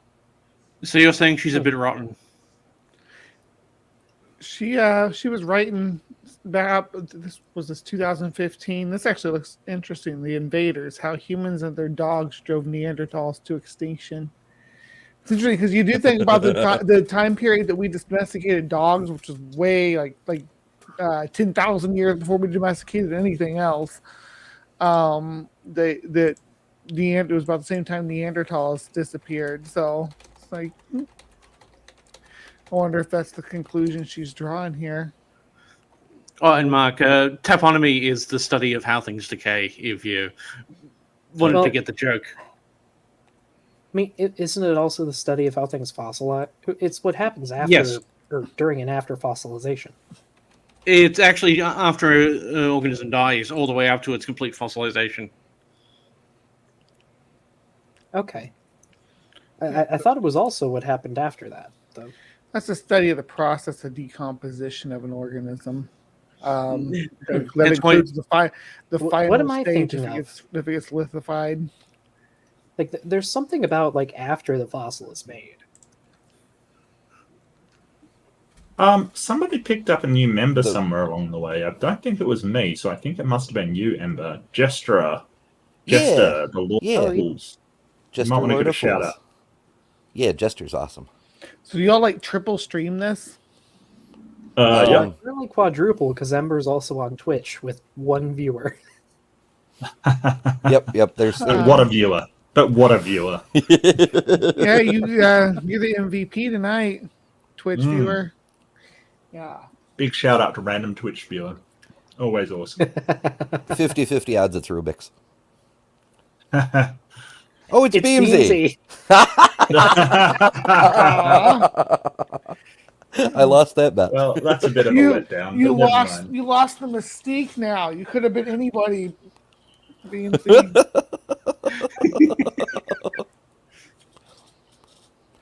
Yeah, I tried to stream to everything, but when you stream to your own destinations from a stream that you're a guest on, you can only pick two. So, I have a way that I can. I've been thinking about just starting to do stuff on Twitch, but I don't want to. I don't know if I want to do anything other than Live from the Hive on Twitch. But the thing is, they won't let you do that, and you're doing it on YouTube as well. They make a big fit about it.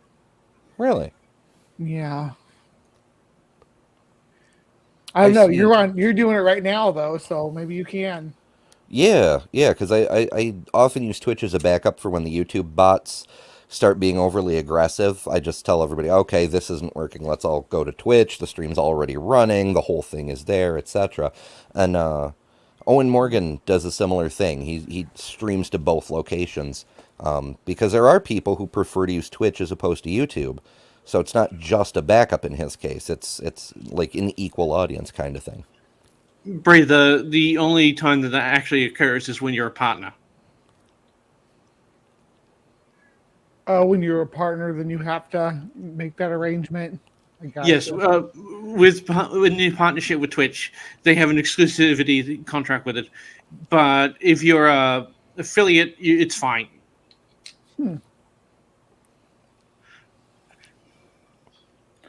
I was not aware. Yeah, it's a sure sign of science. I have very little info on how Twitch even works. I know there's something about bits involved. It's there.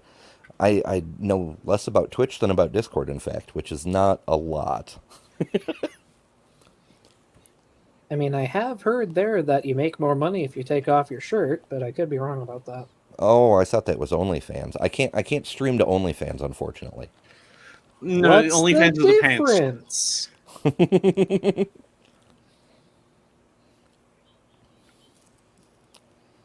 Scientific progress.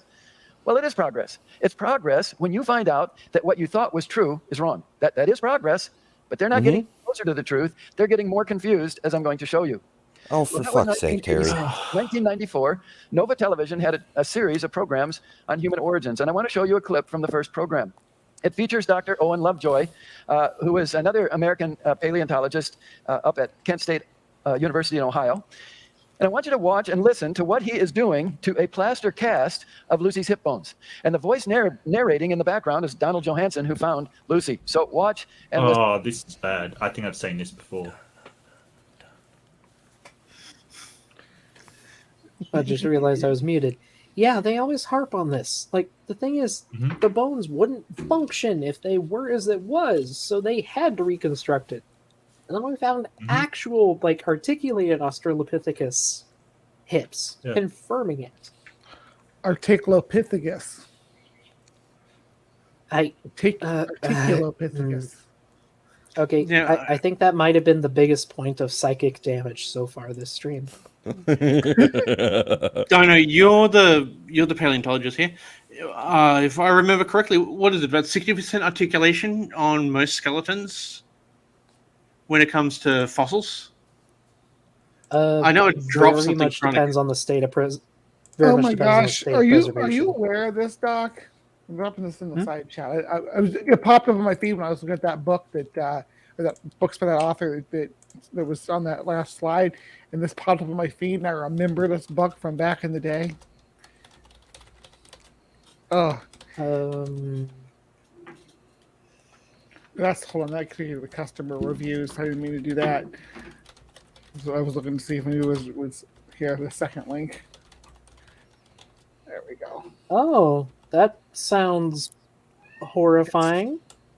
Yeah, it's really like the worst pseudoscience you can imagine on paleoanthropology, like ever. But there you go, Bree. There's probably one you would find more interesting. Maybe. Beamsy. Anyway, it really depends on the state of preservation at the time of fossilization. It depends on a lot of things. Yeah, I don't know. I'm just trying to remember the average. Usually is. That's totally free too. It also varies a lot just based on species too. Some species hold together better than others. Like, actually, I think the percentage is higher in mammals because they have less cartilage between the joints. The Photoshop artist in me really wants to just bang my head into the desk looking at the cover of that. So it's a romance novel called Taken by the T-Rex, and it's not the worst Photoshop I've ever seen, but even the scantily clad woman on the cover isn't even a single woman. There's a head from one person and a chest from another person and an abdomen from another person.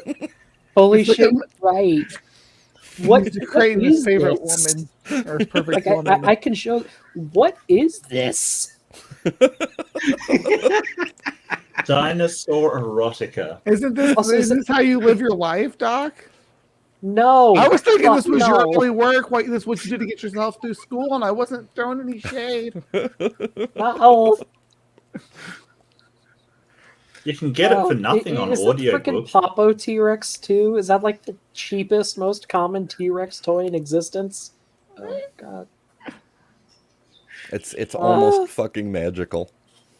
It's like having a Ken doll on your normal romance novel. She's free on Audible, you say? She's got Princess Leia's top. Is it from the? Not quite. It's not. I think it's from Showgirls. That's what it's alluding to, though. You got to see that. Come on, you got to see it. Gold bikini. No, Princess Leia's top's got the swirls, the gold swirls on the red background. Oh, they're imprinted on Mark's brain. Look at that. Yeah, absolutely. Man. Okay, but also though, like that bikini top with jeans. I might be judging a little bit there, girl. Little bit of judging, not much, but little bit. Have you seen the rest of her books? Yeah, and her. Okay, she used her OnlyFans picture for her author profile, which is hilarious. So we have titles such as "Ravaged by the Ogres Tribe," "Ravished by the Triceratops," "Dino Park After Dark," "Forced by the Ogre King," Dino Park After Dark. Oh, Doing wait. the Dragon anthology. So there's an anthology. Sorry, Sacrifice to the Pandora raptor. in chat just reminded me of a magical author. Have you guys ever heard of Chuck Tingle? No. Oh, That sounds fun. Oh Training the God. Dragon. That sounds like a euphemism for masturbation, to be honest with you. Oh, it's not free on Audible. It's only free if you sign up for the free trial of Audible, and that counts as your complimentary free book. Can you gift these to somebody though? I'm sorry, what in the Kentucky Fried Fuck did I just read? No, okay. I need to read this out. Trans wizard Harriet Porber and the bad boy Parasaurolophus. An adult romance novel.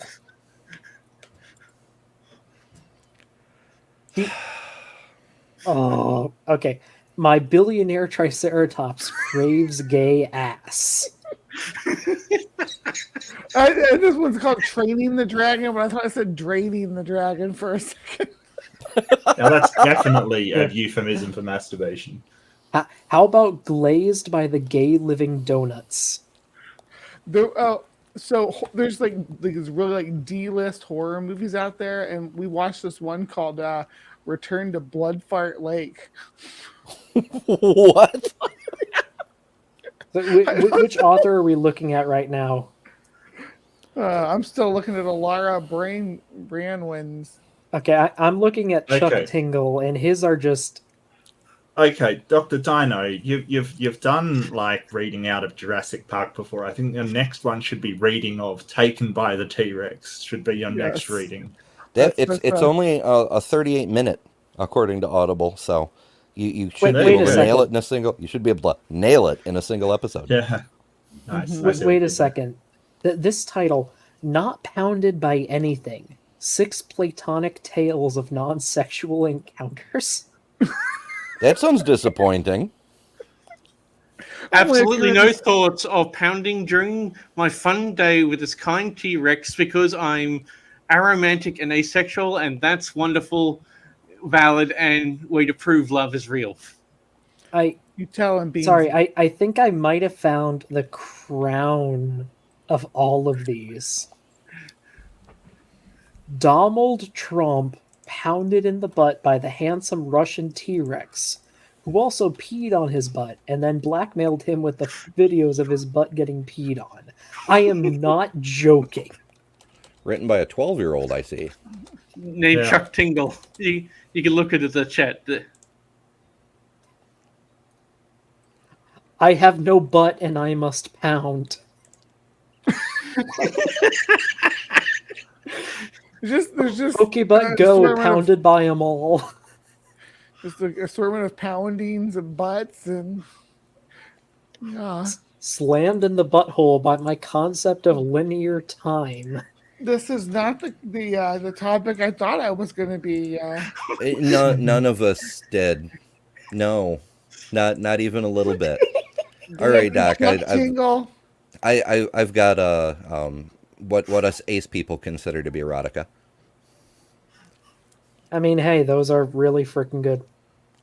Hell yeah. But only if you have a lot of marinara sauce to dip them in. Okay, if just for people who want to hear more of these titles as well as what's in them, just look up The Blessed Pipeman reads Chuck Tingle.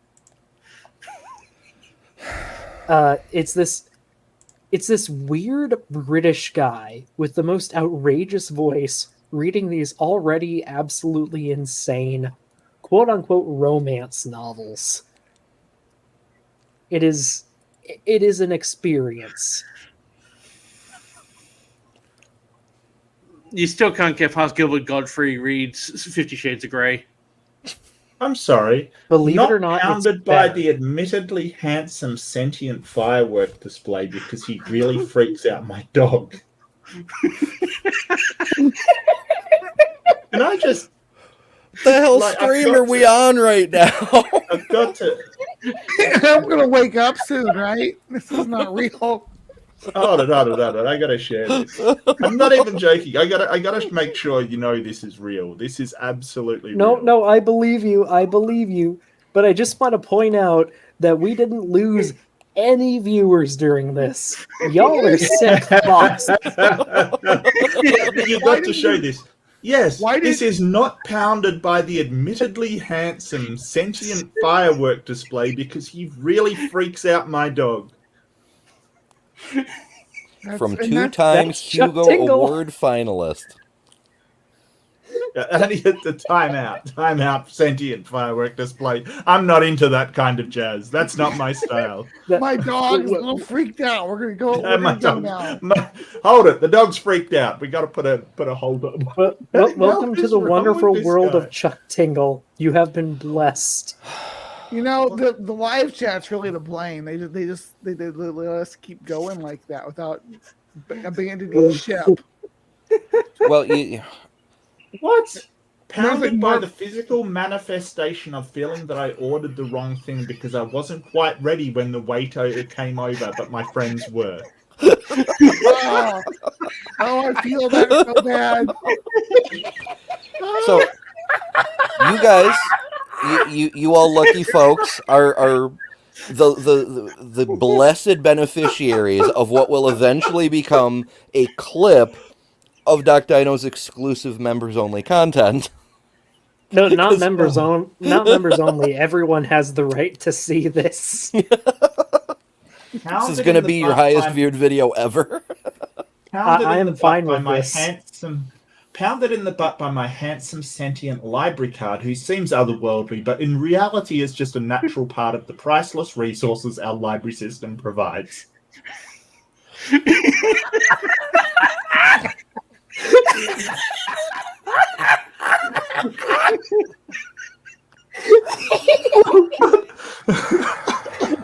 Okay, no more for now.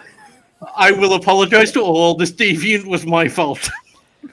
Deviants from something. Beamsy. I brought up Chuck Tingle. We're both at fault. I would say deviation, but yeah, I was going to say deviation, but it has to be deviant. Listen, the entire continent of Australia pounds me in the butt. Okay, sorry. We need to get back to... Down under. Oh, that's it. I'm done. This is too much. That's starting to hurt. Oh, dude. You know what? The crazy thing is, AiG's more ridiculous. Let's get back to Dr. Terry pounding us in the brain. This has caused the two bones, in fact, to fit together so well that they're in an anatomically impossible position. The perfect fit was an illusion that made Lucy's hip bone seem to flare out like a chimp's. But all was not lost.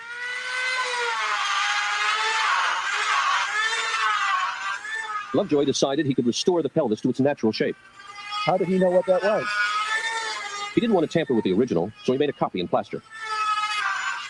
He cut the damaged pieces out and put them back together the way they were before Lucy died. And how did he know what that was? It was a tricky job, but after taking the kink out of the pelvis, it all fit together perfectly, like a three-dimensional jigsaw puzzle. That's perfect. As a result, the angle of the hip looks nothing like a chimp's, but a lot like ours. Well, of course it does. He ground it to look like ours. Now listen, if a creationist did that to the fossil evidence or plaster cast to the fossil evidence, he'd be crucified. Wait a second. An evolutionist does That's this. not how. He'd be crucified, he says. That's not how you. That's not how you cut the excess. I love that image of the guy with the little rotary tool or whatever, just chopping away at it like he's. Yeah, the stock footage of the guy working in his wood shop was priceless. Yeah. It's just the balls on these people. Oh, if a creationist tried that, we'd be equal to Jesus. We'd be martyred for the cause. We're suffering for all humanity. Sacrificing our lives for truth. Do I have to read that one? No, you don't have to. the book, I mean. Do I have to read that book? I fear I It's your might next have one to read after. that book. Oh, boy. Does this? This is good science. No, this is manipulating the evidence to fit a preconceived idea. They would know all about that, wouldn't they? Lucy, none of them are accurate. She didn't walk upright. She wasn't our relative. That's something like Lucy. She's not our relative. Well, what about No, the- still a relative. Wait, and see this hinges on not having any other Australopithecines. Not there are 2 species of Australopithecines that we have, maybe 3. Yeah, but I think it's 4 or 5. But yeah, yeah. Roll 1d6 for the number of species we have. We have multiple species of Australopithecines though. That just speaks for itself, including their feet and their pelvises and hands and skulls. The skulls, I think, are the more important thing than the hips in this matter for the upright posture. they're And both plus we pretty have important. But we have other specimens. And we can tell when bones have been sort of put into an unnatural position because they won't work as a chimpanzee, a limb in the position that they were in. Like it's this whole idea that because we make some inferences, then we don't know what we're talking about. Come on, guys. I don't know. This whole thing, and plus he didn't even do it on the original. He did it on the fossil, on the duplicate, right? yeah, I'm sorry, my a wife's little now hint for all asking you me what I'm laughing about. Like, so I've got to. just a little tidbit for all you aspiring anatomists out there. When you find a hip that's folded over like a taco, it's probably not naturally like that. What? Neanderthals were discovered in 1856 in the Neander Valley in Germany, and this is the way they were pictured. They were pretty robust, stooped in the shoulders, ape-like in the head, and not wearing very many clothes. Of course, the clothes are not preserved in the fossil record, so that's pure imagination. But they found more Neanderthal skeletons in different places in Europe, and the Middle East, and elsewhere. And there are now evolutionists who would say that picture was from 1856. Dude, what's wrong with you? Also, fun fact: in the intervening time, we have found early human and Neanderthal crafted sewing needles. Oh, yeah. We found, what was it? Evidence of frickin' metallurgy in Neanderthal settlements in Spain. Wait, really? Yeah. I forget how long ago it was, and I don't want to screw up the date, but yeah, they found, it was one of those hard stones that you cannot chisel with other stones, so they had to have metal chisels to do the chiseling. They didn't find the actual tools. They're still looking to see if they can find remnants or something. But the fact that the stone was chiseled meant they had to have metal to do it. Interesting. I mean, Yeah, it's interesting. Very interesting indeed. So I'm finding... Wait. Okay, I'm finding stuff about them being poisoned by heavy metals in caves, but at least I'm not so far. I'm not seeing anything about that. What about them tossing beehives into enemy caves to drive them out so they can crack their heads with rocks? I mean, I wouldn't be surprised if that happened. Yeah, seems like a good idea, a good like strategy. But you'd have to have cloth so you'll sew.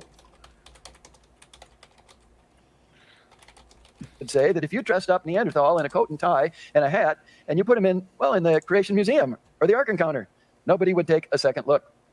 In fact, 25 years ago now, Time Magazine had an article, The Changing Faces of Neanderthal, and they showed how Neanderthals have been represented over the years. So here you have 1873, Harper's Weekly, and he needs a haircut, but otherwise he could be an American Olympic athlete. But then in 1909, he's ape-like in the head, but human otherwise, and naked. In 1953, he's behaving like some humans, but he's ape-like in the head. Then in 1984, he needs a haircut and a shave, taught not to eat live frogs or mice, whatever he's got there in his hand. That's a film! Then in 1988... yeah, also, let's just look at... what are we looking at here? Show us Encino Man.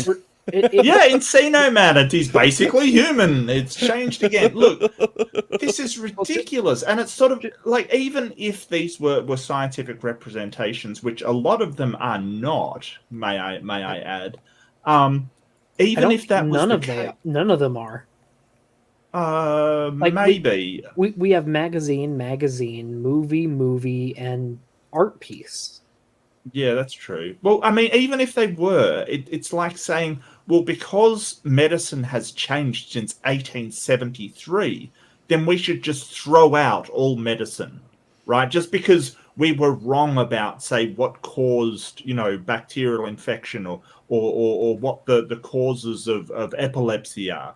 We should just, just forget about medicine. They've obviously got it wrong so many times. What a ridiculous statement. Well, I'll be right back. I'm going to the barbers for my daily bleed. We got to get our leeches on. Well, see you soon. Also, Mark, I just find it funny you say that when a lot of these people are also anti-vaxxers. Well, yeah, but I mean, if they break a leg, they'll be going to the emergency room. True. It's sort of this whole idea of, well, I'm going to disagree with whatever. I personally, my beliefs contradict, but if when the rubber hits the road, they will go with what helps their lives, essentially. Yeah. It's the cherry picking, but in reverse. Like, because they have the preconception, they have to cherry pick out things that they disagree with. Because there's nothing that supports their view, so all they can do is try to knock down what they perceive as the key supports of the other view that shows their view is a lie. If you can't prove yourself right, at least deny others the ability to call you a liar. Yeah, like they haven't given any explanation of they haven't pointed to any evidence of special creation or anything, which is like their whole freaking deal. Like, just nothing. Yeah, like you wouldn't have to put in so much work trying to fight back against the huge amount of evidence for evolution if you could just demonstrate that your claim had any validity at all. The fact that you can't kind of proves our point. Yeah, and I'm sure Beamsy can agree here. If they had evidence, we would be overjoyed to see it because it's a new opportunity to learn. Any evidence is good evidence because it's something that you learn that you didn't know before. Yeah. And I can't find that art piece. I found his books, Shaping Humanity, but I can't find that art piece. Maybe it's in the book and just no one's scanned it or taken a picture or anything. Project Gutenberg, get on it. Couldn't be. That's from 2013, his book. Or I mean, could be a painting, maybe. It says the title of is called "Is He Speaking?" and I cannot find that. Yeah, might be like a painting or something, and just was never put on the internet. Yeah, artist John Gertchie, and it called "Is He Speaking?" and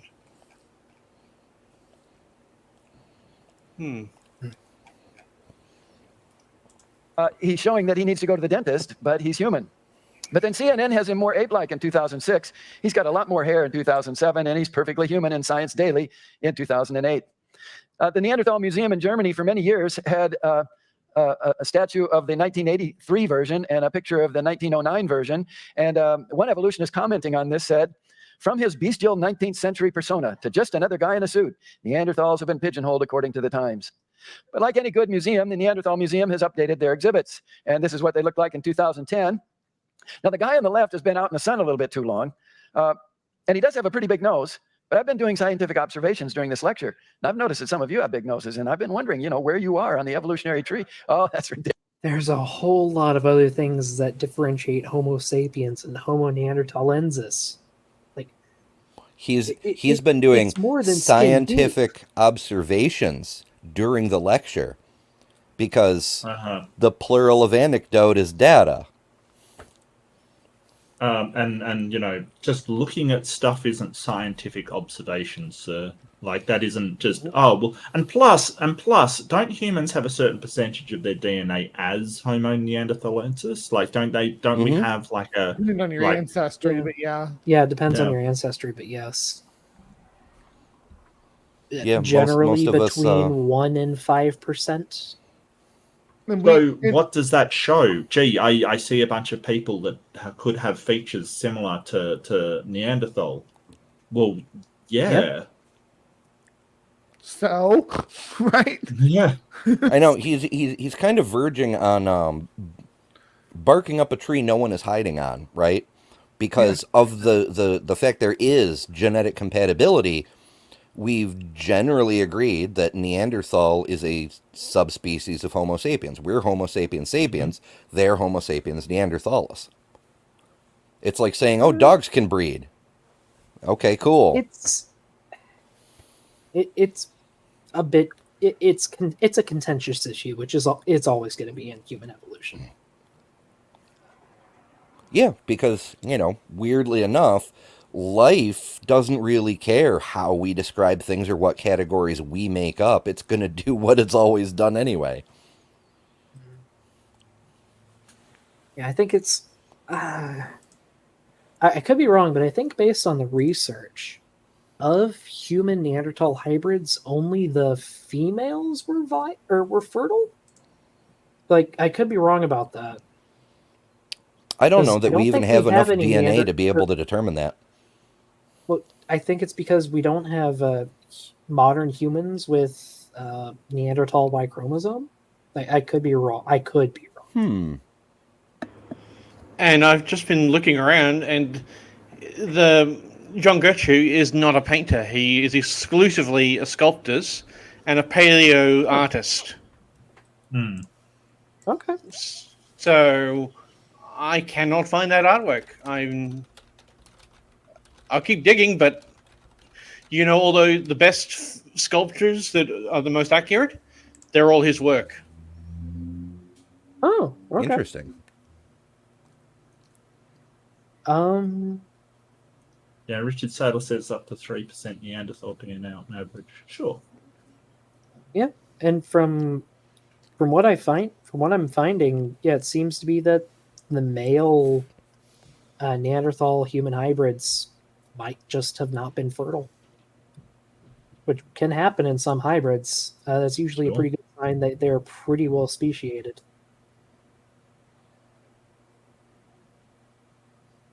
Ridiculous. Those are humans. They're probably people that look like that.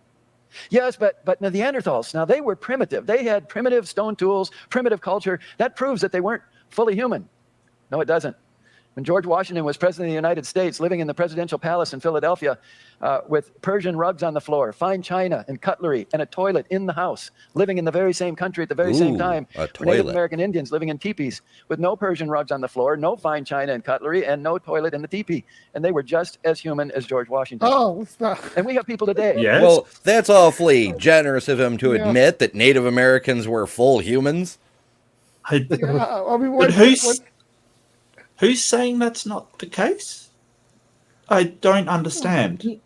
He's trying to say that since Neanderthals didn't have as many things as Homo sapiens, he's comparing Native Americans to Neanderthals because of that. But that's not how we classify Neanderthals. We're not saying, hey, their technology was worse. They actually had bigger brains, as far as I remember. Larger brain cases. We don't know for sure about the actual brain. Yeah, that's true. That's true. Funnily enough, I had a discussion with Chris Thompson about this the other day. Oh, Dr. Chris Thompson? Yeah, neurologist. Yeah, the neurologist. So the main difference between Homo sapiens and Homo neanderthalensis is Homo sapiens has an extra expression of a specific, I think it's a protein. It's either a protein or amino acid. And that one difference triples or quadruples the amount of neurons in the frontal part of the brain, which is responsible for higher learning, logical thinking, all kinds of stuff like that. So that one mutation would have led to Homo sapiens having frankly, just a much more creative mind, much more logical mind. Yeah, wondering Also, about a lot things greater more. impulse control, which is kind of a big deal. Yeah, that's a thing our species could definitely benefit more from, but we definitely have an advantage over many other species that we hang out with, like dogs. You know, we have to train the hell out of dogs to teach them even the basics of impulse control. Now, we also have to train our toddlers, but it's a different thing, you know? Yeah, I mean, Homo sapiens is the only living Homo species. Turns out we're also very violent, tribal, and really good at making weapons. Yeah, we're creative you are creative to a detrimental degree. So. We're also really good at Sorry, putting things into Deinonychus is groups. perfect, I'll have you know. There's only one of me, but I am perfect, I am legion. Did you say, I heard you say something, I didn't catch it. Oh, I just said humans are really good at putting things into groups. Mm-hmm. Yeah. That's I true. turned, like, way down. Several people have posed you're that... quieter for sure. Yeah. Is that better? Yes. Yeah, that's better. But yeah, several people have posed that our ability to put things into categories was the beginnings of science. Like we went, these are this, and this is this, and then this does this, and it just, yeah. Yeah. Because I'm trying to avoid a lengthy tangent. Hey, what else are we here for, Ember? Right. That in our Western arrogance, we call primitive. People like the Aborigines of Australia. They're different from us. They have a different lifestyle, but they're fully human. They're Aborigine children who go off to Australian universities. And if you drop me by helicopter into the forest where they live... Well... They don't live in the forest. They live in the bush, you dumbass. Come on now. He may be telling on himself a little bit here, because there is this trend that it isn't completely extinguished from the Western world, where we think of people who are more technologically primitive as subhuman savages. I mean, that we literally fought a war over this in the United States. No, yeah, I guess so, yeah.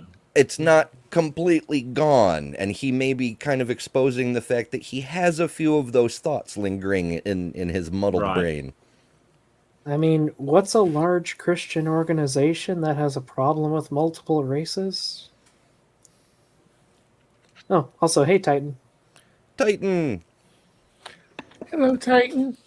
Oh, yeah, and I found that picture. I found where it's actually from. It's from the Magazine of Science of Junior Archives from Spain from 1977. And it was... oh, God. And it was used in a display in Gibraltar of John Gurushu's paleoartistry. Cool. And Beansy and Mark need you to confirm this claim from Captive Desk.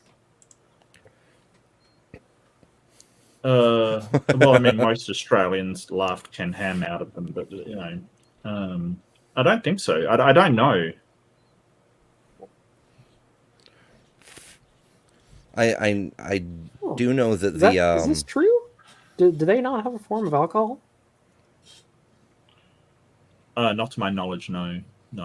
They were really hit hard by the import of rum and other alcohols to Australia because they didn't have a tolerance for it. Well, according to Neil deGrasse Tyson, anyway, so take it with a grain of salt. He said there's a gene in people of Asian descent, the people groups that split off from Asia, that including like Native Americans and Polynesians and all that they have a gene or they're missing a gene to help them handle alcohol and alcoholism. So that's why they were hit so hard with it. But again, that's from Neil deGrasse Tyson, so take it with a grain of salt because it's not his field. Yeah, I mean, I wouldn't doubt that it's possible because there's definitely alcohol tolerance variance between different people groups. Yeah, what's advantageous if you don't have alcohol? But it's very much like the lactose tolerance thing. You know, it's the sects of humanity, for lack of a better term. that had milk-producing livestock and could benefit from that as a nutrient source, develop the tolerance for it. Mm-hmm. Yeah, but it is true that the Australian Aboriginal people did not develop an alcoholic drink, and that's one of the reasons they were hit so hard by it. Except for the Tasmanian Aboriginals and some of the Western Aboriginals. The Aboriginals, which are referred to as the Aboriginals of Australia, are actually the second lot to go through. The only surviving remnants were on the far western side of Australia and on Tasmania. They were the first to come in. They actually came in through Madagascar. The ones who came through Asia then overtook Australia, and there was actually a third invasion going on about the Torres Strait Islanders.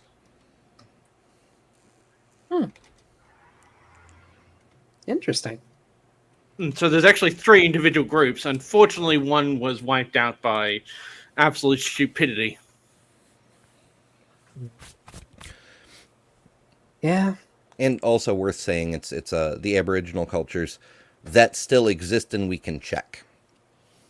Yeah, one unfortunately was completely wiped out, so it's very... Tasmanian Aborigines were Yeah. wiped out. Just it's the only case of successful genocide that we know about in the world. And sorry, Benji, go ahead. And it's absolutely disgusting and should be remembered so it doesn't happen again. Yeah.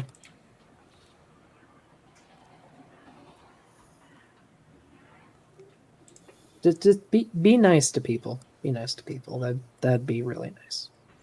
Yeah, we're gonna need those Aboriginals at some point. Just like really quick, we are here to laugh at dumb crap creationists say, but they are still people, and if we can convince them to think differently, that would be my personal goal. Well. Oh, yeah. No, I don't think anybody's advocating, us marching on the Ark Encounter and committing Christian genocide or something. Yeah. No, but sorry, go ahead, Emma. Oh, it's just that laughing at ideas that are patently dumb is one of the many tools to help try to convince people that those beliefs are not good and there's other things that are better, like science, stuff you can check for yourself. Like, you don't want to be laughed at like this guy, so maybe look into what you are considering. Yeah. It's just one tool among many, though. Well, I think there becomes a certain point where stopping people from being bigoted towards others and from holding ideas that will lead to the disenfranchisement and the oppression of others is not bigotry, right? So if you're basically saying, hey, stop thinking you're special people because you have this person you think has deemed you, this omnipotent magic man that's deemed you a special, stop thinking like that. There's nothing special about you. That's not bigotry. That's just stating, hey, you're an equal member of society like everybody else. The problem is whenever we try and stop Christians and other religions from being bigoted and horrible, they're like, well, no, you've got to respect my... No, I don't. You're have persecuting to my beliefs. Correct. Yeah, that's the catch. You're infringing on my right to infringe on others' rights. Yeah, basically. So no, you like at a certain point, sort of standing up to these ideas is not bigotry. It's not prejudice. It's not. I agree. It's mostly just that when you have two polarized groups, it's easy for one side to dehumanize the other, if not literally in a way. Well, yeah, that's one of the reasons that we at least, not to speak for everyone, but many of us in the community are humanist, because we don't want to do that tribal nonsense of you're on our team or you're subhuman and need to be destroyed. Like we want everybody to join the future and build a better future together with us. That's part of the point of what we're all about. Yeah. With just the clothes on my body, even though I have a university degree and a PhD, I'd probably be dead in 3 days. I'd eat some poisonous plant. I wouldn't know how to make a spear or a boomerang, and even if I did, I wouldn't know how to kill anything. So they're different from us, but they're fully human. Yes, but the Neanderthals lived in caves. That proves that they weren't fully human. No, it doesn't. No. In 1947, the Dead Sea Scrolls were found Just in the rolling out the straw men. Just rolling out the straw men here. He so Bale's proudly okay. knocks him down. He's just, Yep. Like my dude, this is one of my favorite things to say. We still live in caves, Terry. We build artificial ones where we can control the temperature and environment and keep our food and pets and shit. But it's still a damn cave. And I mean, I got a man cave. Don't know about you guys. there's towns that are still in Do you have a caves. lady cave? Do you have a lady cave? That's probably a wrong question. That's a personal question, yeah. There's a cave town in Australia, isn't there? Yep. I forgot the name of it. They do a lot of opal mining there. God, what's the name of that? Oh, wait a sec. Wait a sec. I've seen pictures of it. broke It's it. radical. It's radical to look at it. Yeah. It's, hey, we got a what's the, sleeping Mew Mew. What's the place where they live underground? G'day. In Australia. No, it's not Kalgoorlie. Is there a place that does that? Yeah, there's a whole I've never heard of it. town. Yeah. It's amazing. They all live underground because it's too damn hot. Coober Pedy. They literally lives in. Oh, thanks, Sydney Raptor. It's Thanks, like John. The mined out town. Aussie, you got it too. Yeah. Yeah. But there's a. Speaking as someone who was a tour guide in a cave for a whole summer, they are fantastic shelters. Like they're underrated homes, honestly. As long as they're not too wet. It's one of our advantages is we gain the ability to see what animals do and learn from them. And one of the very first things we picked up is, all these other mammals keep setting up their dens in caves. I wonder why. Oh, look, it's a relatively controlled temperature. You're out of the weather. Once you control the cave, you can mostly keep other pests out. This is some good shit. Yeah, even in like here's a sleeping bear. We can kill it and have food for the winter.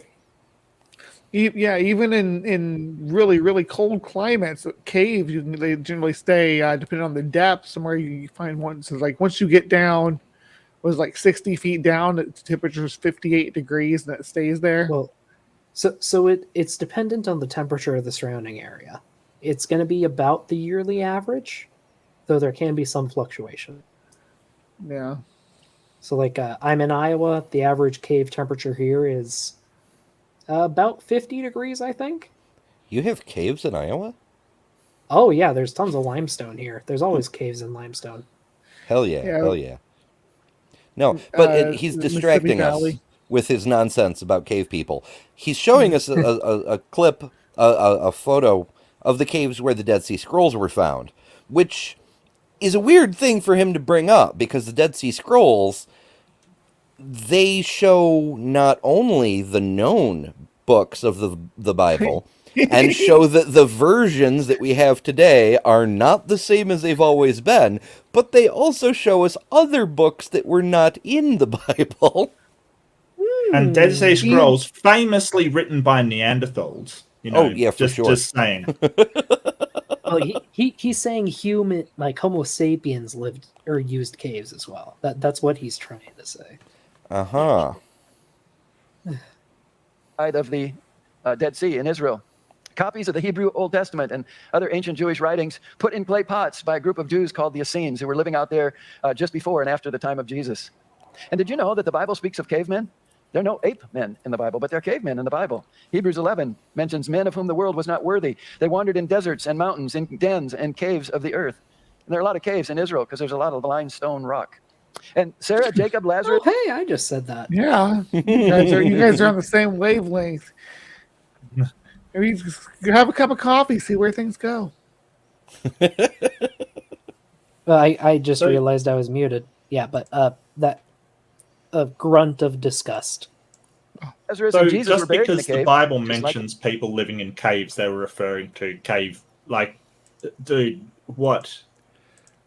I don't even know if that refers to them living in caves, because it's talking about traveling people, right? So, like, they're like camping in caves, as like the same way like you camp under a exploring wandering caves, pine. maybe. Not to circle it all the way back to dirty books again, but I read this dirty book where this guy got drunk and banged his daughters in a cave.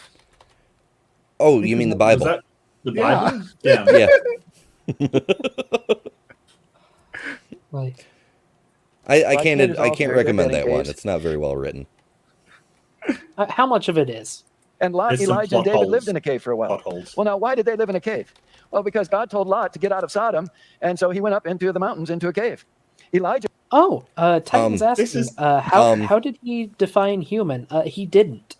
Did I just predict the bringing up Lot too?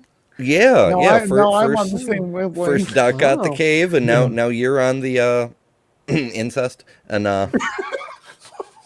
So if I drink some battery acid, then he'll. Anyway, yeah, Titan. He didn't define human. He's just saying that they're not.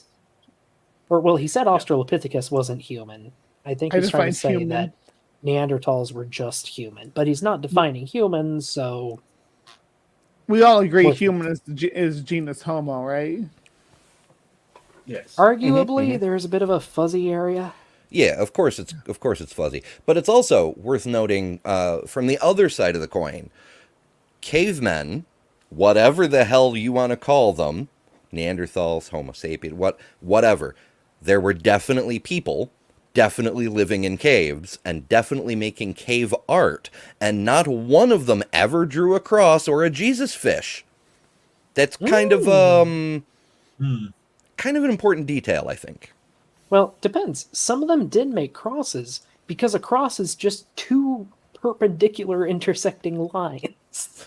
And I wouldn't Yeah, be there were a surprised to lot of find out X's. those fish were popular symbols on maybe seaside caves, but I bet seaside caves don't hold their paintings for very long because of the Depends on nature how of deep seaside. they are into the cave. Yeah. It's like that. But- The main thing about cave living is you want to be at least 100 feet into the cave. At that point, you're safe from most major temperature fluctuations and climate fluctuations.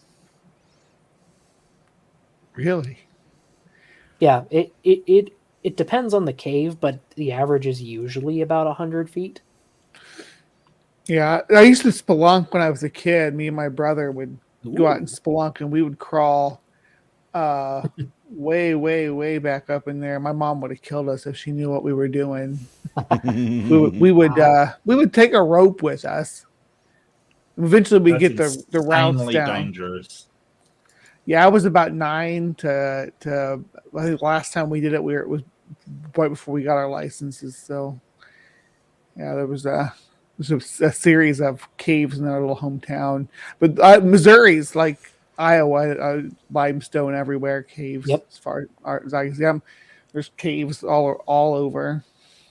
Yeah, I always loved exploring caves, but I refused to go into places that I couldn't walk into just in case. Because I'd always heard stories of people crawling in somewhere and getting stuck. Oh yeah, getting stuck And sucks. That is just That's one what of, if not happened, the most horrifying things for me to imagine. That's what happened to the guy in Nutty Putty Cave, and then they closed it. Oh, Yeah. I don't want. No. I won't no, talk. no. about it no more. I'm sorry. It was Yeah, bad. it's horrible. They never got him out. And Elijah was running from King Ahab. David was on the assassin's list of King Saul. And if you're running for your life, a cave is a really good place to hide. And we have cavemen today. Very famous one died just a few years ago. His name was Osama bin Laden. And why was he living in the caves of the mountains of Afghanistan? We are told. Because the necessities of life required it. Very smart. God man. damn it, Terry. The archaeological evidence that America! Neanderthals were 100% human is just open. Fuck yeah. Also, the cave paintings and other artifacts left in very, very old caves are really, really easy to date to prehistoric times. which is a problem for the folks at AiG because according to them, there is no prehistory. But carbon dating no work because coal. Why is he mentioning something that expressly just completely debunks his entire pile of nonsense? Because he's a creationist. He just glosses over it because his I audience love doesn't catch it. self-refuting dipshits. It's fantastic. It's overwhelming. They made sophisticated spears, needles, and stone tools. Now, a bird will use a piece of straw to get a bug out of a tree. An ape or a monkey might use a stick to get ants out of an anthill. An otter will use a rock to break open an oyster on its belly. But animals don't make tools. Only humans do that. They used makeup. Dude. We have That is a records tool. of chimpanzees making simple spears now. Yes. They might be aping humans, but we have seen it. Well, we just talked about, our Ember was saying a minute ago how we mimicked animals when we learned how to build nests or whatever down in our burrows, and apes mimicking us. That's just nature. That's what you do, right? Yeah. It is ironic because like much of our early technology was swiped from other living things. Like we swiped control of fire from Homo erectus or Homo naledi. We probably came up with basket weaving based on watching birds make nests. There's so much of our early technology is just straight up us reverse engineering shit animals did. And we've King seen brings that- up a point. Just crows and ravens. They make tools all the time. Yeah. And we've seen not only the chimpanzees make tools, they like file rocks and sort of shape spears kind of thing. They also pass them along to their descendants. They give them and pass them on. So we're sort of seeing chimpanzees go through a stone age now. So when you say, well, only humans make tools, that is demonstrably wrong. Well, I think one of the key distinguishers between tool use in a formal sense, as in this species is a tool user, and these one-offs of like, an elephant picking up a tree to swat a lion with or something, is teaching. When they show their young how to reproduce the construction of the tool, that, I think, crosses a threshold, Yeah. And also just when chimps do make spears for hunting, how do you think they like to move while holding those spears? They like to boogie. They stand They up. like to move on right? two legs. If you want to see something terrifying, look at the machete chimps. Oh yeah, that. What? Ugh. Yeah, Was it that's tribe like was or a group of mercenaries taught chimps how to use machetes for protection. it's not real though. It was fanfare for that Planet of the Apes movie. No, it Was has actually happened. No, it's it's become an No. urban legend Ray and I because looked people into believed this. it. Me and Mark already debunked it. We embarrassed ourselves saying it was real. And then got I never called said out. it was real. I said it was never real. I said, No, check this it's- out. The real part is there are chimps that are with machetes in the jungle in that region. The false part is they were trained to use that, and they've been butchering passerbyers. There is multiple sightings of chimps actually using old rusted machetes as basically as a lever and not as a weapon. So the urban legend part is that they're actually using it as a weapon and that they were trained to do so. Yeah, I don't think that's actually true. It's a I It's a think true there's story that's anecdotal been evidence, but I don't think it's actually like being. I mean, okay. I I'm will interested say, in knowing regardless more of if about it it. is actually a real event or not, I could believe it is the thing. Because chimps do that with other tools. Like I could believe it had happened at some point. Not just chimps either, bonobos and orangutans. I've watched gorillas use tools. I've sat and watched them in the zoo use tools. Not like stuff that was made for them to use, but like taking straw from their bed and using it to poke holes and get stuff out of logs. It was really interesting to observe. Like the main difference between at least modern humans and most apes is just the level of fine motor control. Like humans sacrificed a lot of muscle strength for precision. And I still stub my toe upon like coffee tables. Yeah, but you can write with a pencil.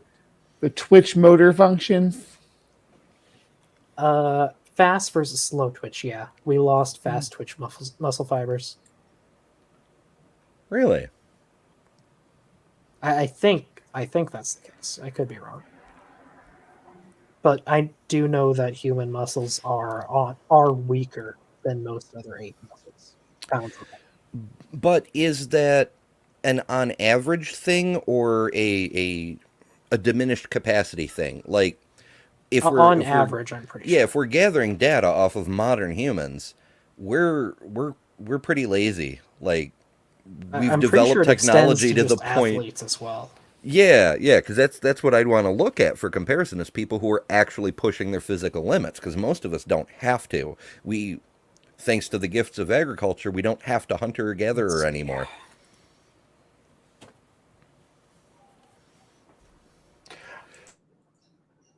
I wonder if living in one of these cave houses would, if the sound would be different. You might get terrible internet connection though. Oh, but so yeah, some of the acoustics are amazing though. Okay, so I'm looking at a National Institute of Health. Yeah, chimpanzee muscle fibers are approximately 35% stronger than human muscle fibers. That seems right. I'll take care. Yeah, and that seems to be in athletes. With normal average people, it could be up to 1.5 times. Yeah.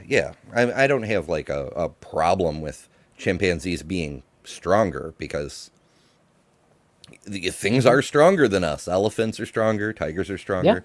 Yeah. It's not a big deal. Are stronger. It's all I was suggesting is that it's hard to make a valid comparison because we're no longer limited by our physiology as much anymore. So we've stopped. Yeah.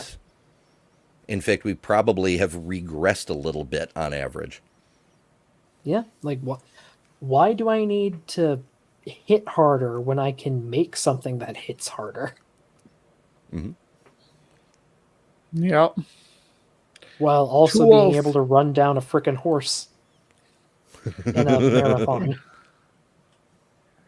Yeah, the only thing that can keep up with us is wolves, and that's why we became partners. Like, hey, we're both really good at running these animals to death. Just run them to death so they don't get any fight left in them. Keep them running. Yeah. Follow them until they collapse I'm not sure exhaustion. Can wild wolves keep up with humans trained humans over long distances? I think humans will eventually outpace them, I believe. Okay. I think one of the only natural species that can outperform humans in long distance is like a camel. Because camels can just lope for freaking days. Humans don't think of ourselves as awesome as we really are at doing something physical like that. Humans can outrun wolves. However, wolves can put on a speed boost. Fast humans run about 28 miles per hour. Wolves can hit 38 miles per hour even after a long endurance run. So we could outrun them, but they can sprint at any time and overtake us. Correct, yeah. Fair. Well, seashell jewelry and painted art in caves. They hunted dolphins and seals. Humans are the only land creatures that do that. They dove for living sea mollusks. They used fire to cook food, made glue, and baby ropes and nets. And they built homes from animal skins. Now, beavers will build dams. Ants will build high-rise anthills. Birds will build nests, but animals don't make homes from the skins. They say that that humans were the only people that are the only things that hunted sea animals, because I think like polar bears, land you know, animals, the only land animals, which might I don't think be that's true either. And I know for a fact that brown hyenas hunt seals. So, I mean, there's that. Or what was he talking? Yeah, land animals do hunt seals, but the dolphins, I think humans are the only land animals. I don't know if that. we'd say that we've ever hunted dolphins to any. Well, there's passages in the Bible that talk about making leather out of dolphin skin for certain specific rituals. Yeah. That may just be for ritual purposes, though, not because they're particularly good for any, meal type reason, but just because the leather you get is distinct from other kinds of leather. So they went, Yahweh might like this kind of pretty leather or something. I mean, once you have a boat and a spear, like, it's pretty easy. You just got to wait from the surface. Well, we don't really rely on archaeological evidence to determine what is human and what is not. Humans sort of, like what we categorize as human, is physiological or morphological. We don't say, hey, because Homo habilis could make tools, then it's a form of human kind of thing. That's not how we designate it. It's really complicated. It's really complicated. Yeah, it's not a case of, oh, well, if it can make a spear, then it's a human, because chimps can make spears. Yeah. The criteria used to be if it can make a tool. Then we found out that other species make tools. Mm-hmm. Yeah, like I always say, there's not one thing humans do that no other species does. It's just we're better at the things we're better at. Yep. Well, I've been able to name one thing that humans do that other species don't do. Right porn? Right porn? No, that's debatable, but it's more right T-Rex porn.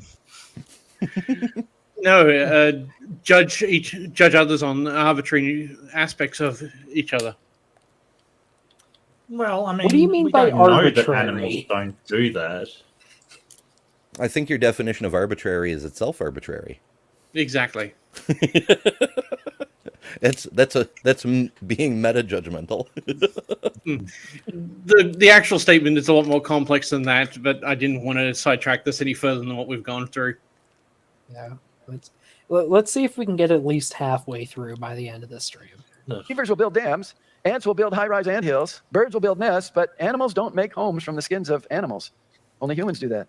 They made flutes from bear femurs, headdresses from feathers. They cared for their sick and did surgery. We can tell that because there are Neanderthal bones that were clearly cut or operated on and healed. They ceremonially buried their dead. They made and sailed boats. And they possessed the hyoid bone in the voice box, which scientists say is almost identical to modern humans. They had the species-associated gene FOXP2, and they interbred with modern. Fun fact, we do know what Neanderthals would have sounded like. Would have been a lot like modern humans, except much more high-pitched. Damn, there goes my... Name an insect that does cover itself with the carcasses of its prey.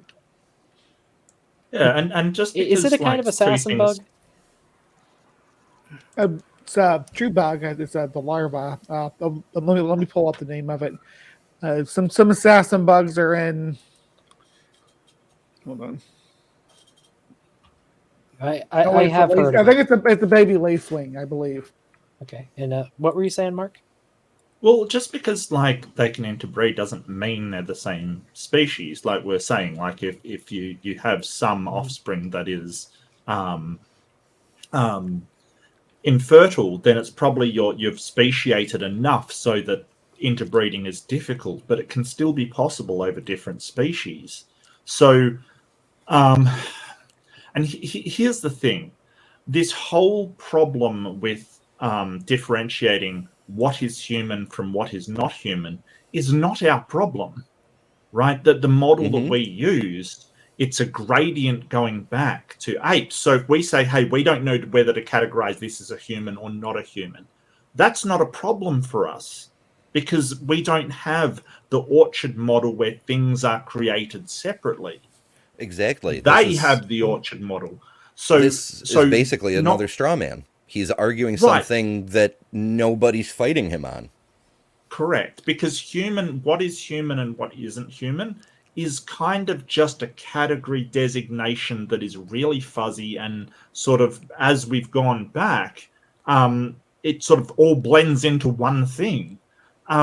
We don't have that problem of, well, is this human or not human? We would expect to find confusion over that thing. It is the creationists that have to designate the categories because they say they were created separately. So they've got the problem, and they're trying to push that problem onto evolution and say, oh, well, you don't know if this is human or ape. Correct. Which is exactly what we'd expect with evolution. Mm-hmm. In fact, even predicted.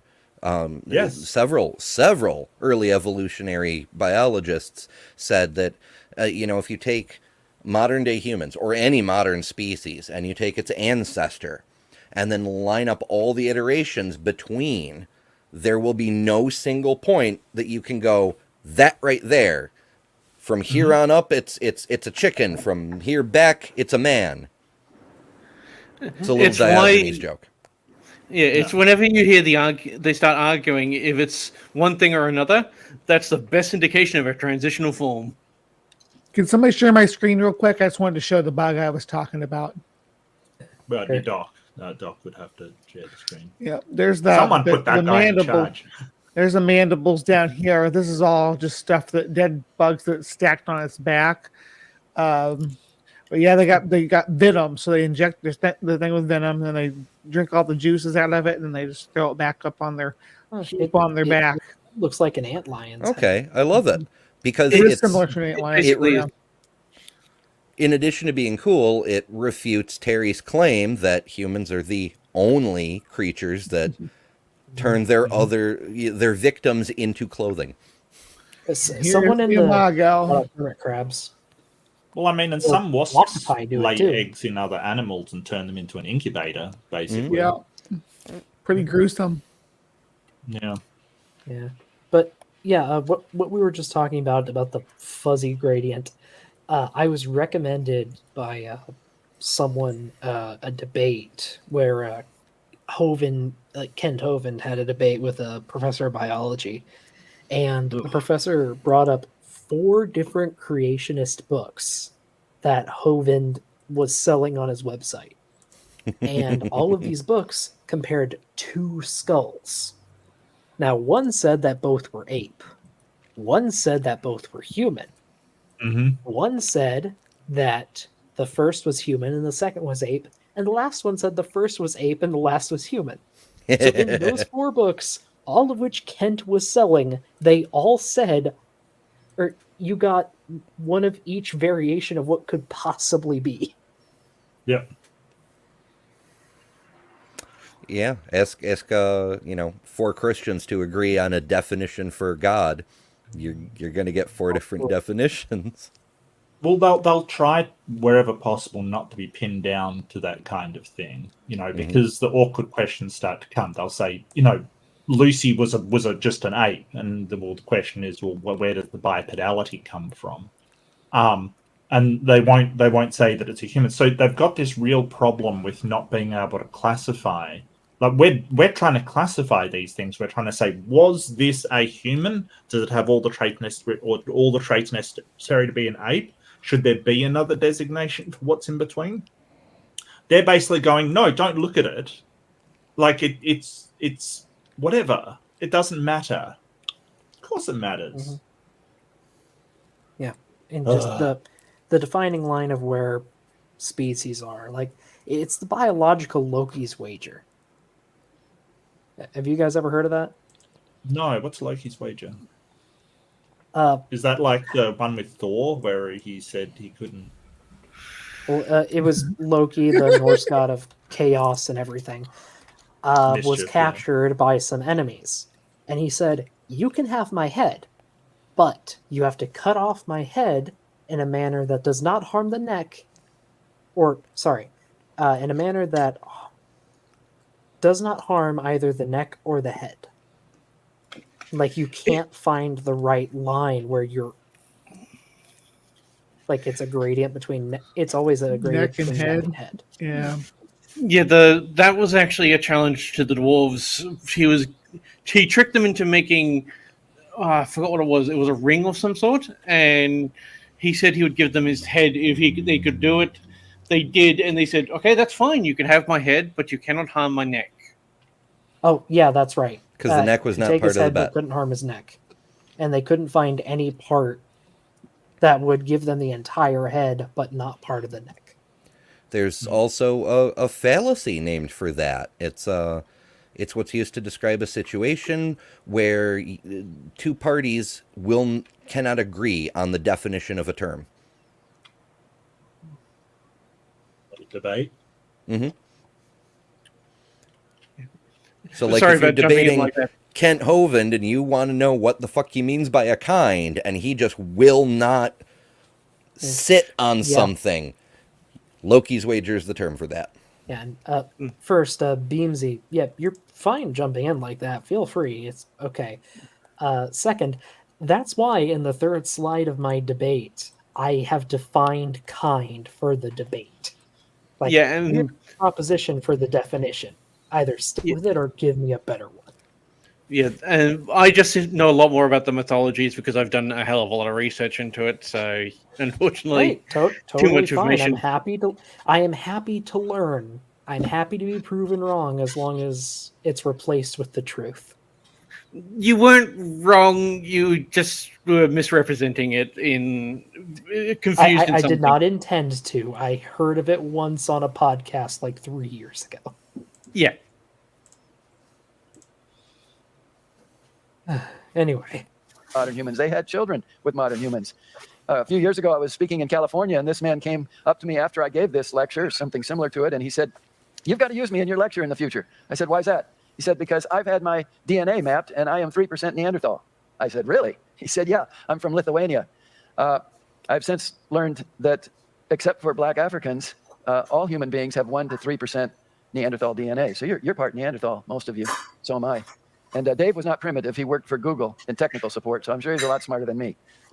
Well, there's a Christian leader, scientist, who's influenced a lot of Christians to believe in millions of years. And this is what his organization, Reasons to Believe, says about hominids, and particularly Neanderthals. Reasons to Believe biblical creation model identifies hominids, Neanderthals, Homo erectus. Oh no, a semi-reasonable Christian. How dare he?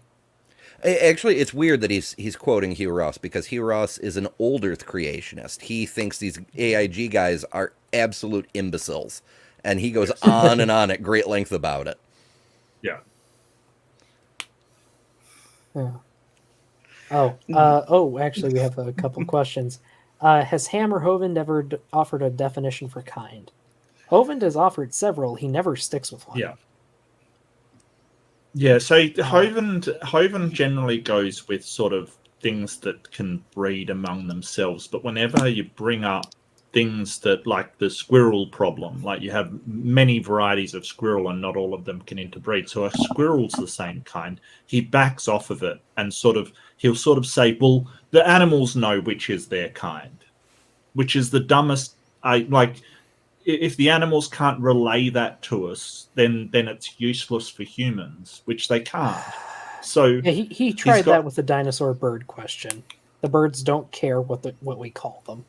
Correct. Yes, that's what he goes to, and it's just a red herring, because he's not actually addressing what he categorizes as a kind, because I think that he knows that what he comes out with doesn't make any sense. Like, because the usual one that I went to was the eagles. Like, so the number of chromosomes in a American bald eagle and a wedge-tail eagle over in Australia are they cannot interbreed.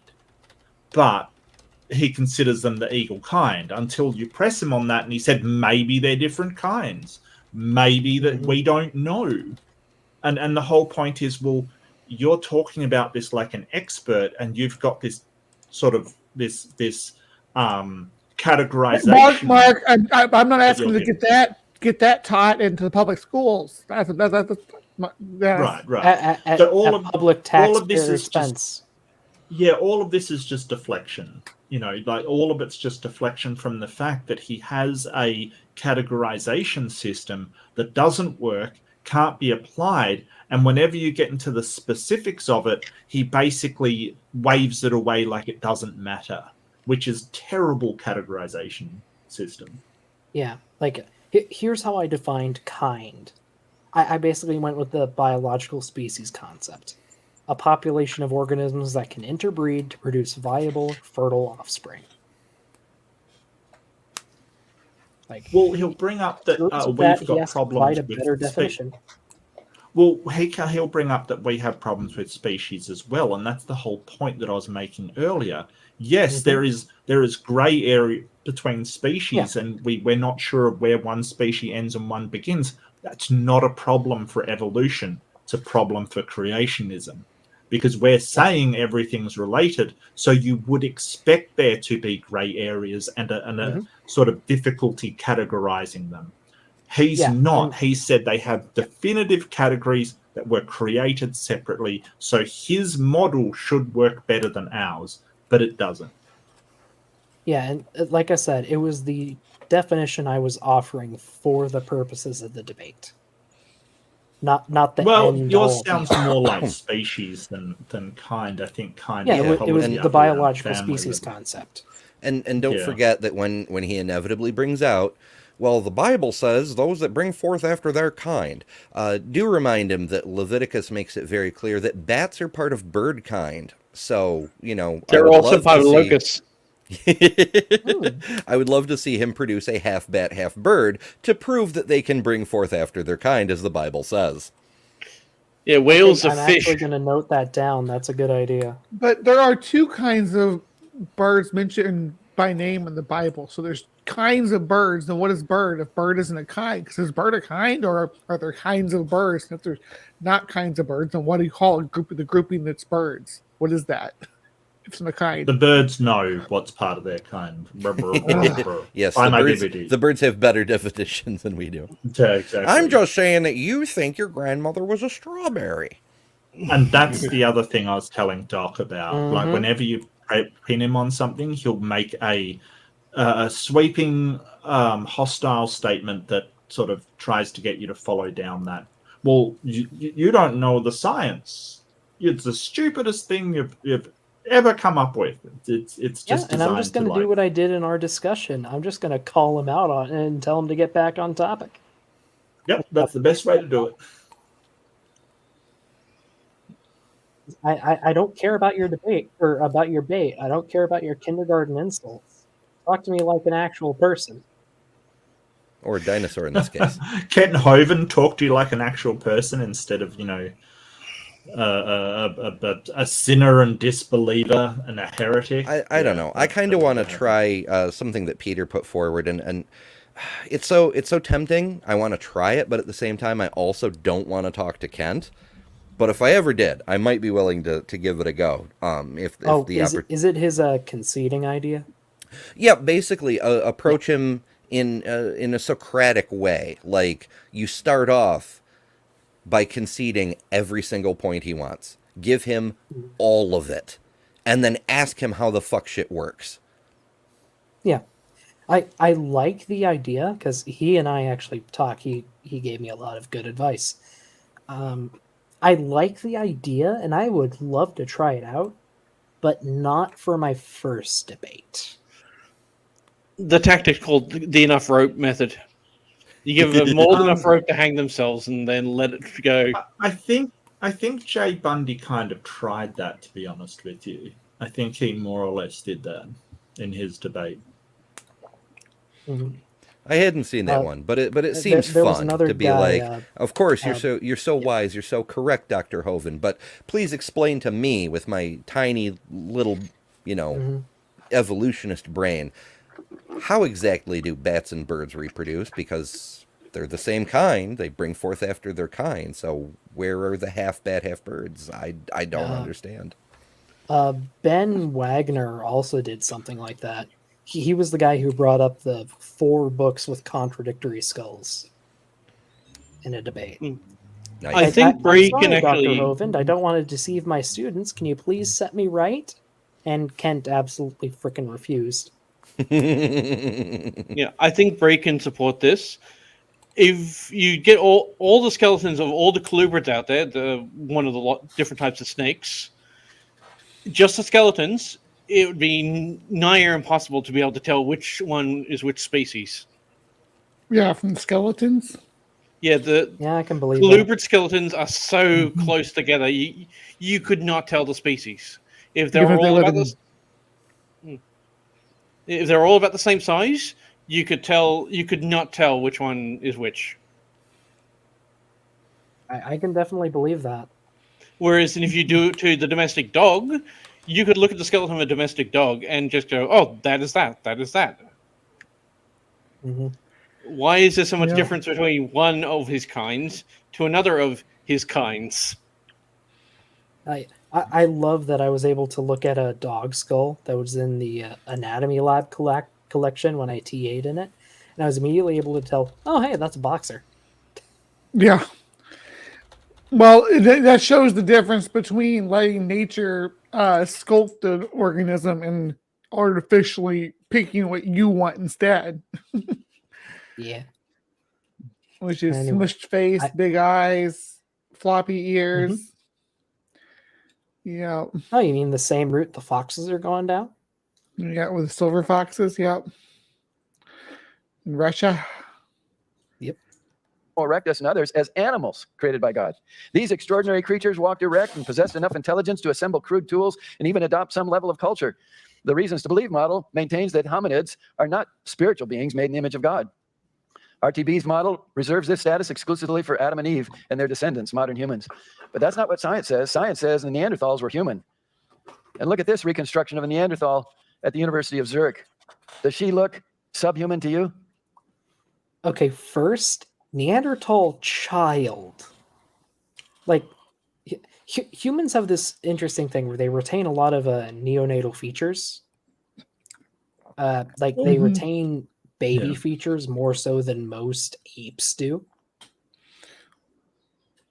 But also, who's saying that? I mean, the words subhuman are really weird to use, kind of thing. Like, we're not like that. That's it seems very loaded language, you know, like subhuman. Like they're a form of human, but they're not supposed to be the same.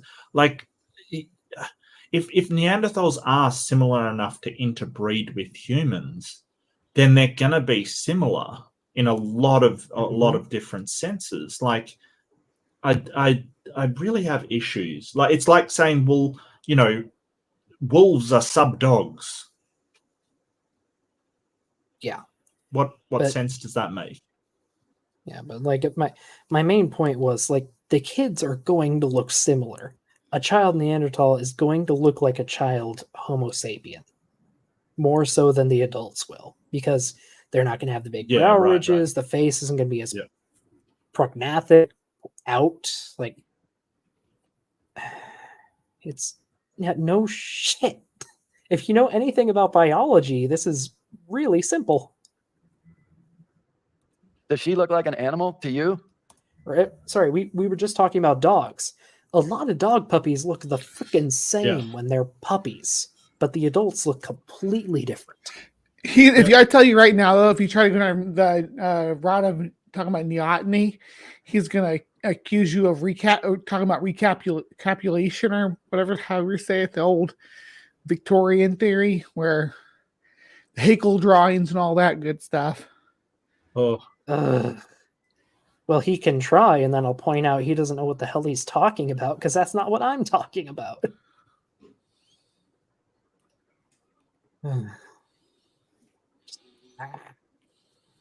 No, the Neanderthals were fully human. And because of where we found their bones, we conclude that they are people who migrated from the Tower of Babel after Noah's flood. Well, the Australopithecines are not our relatives. The Neanderthals are our relatives. What about some other missing links that the evolutionists have brought forth? Well, Piltdown Man was discovered in 1912, and the Illustrated London News had a picture of what he... Here we go. Piltdown Man? Really?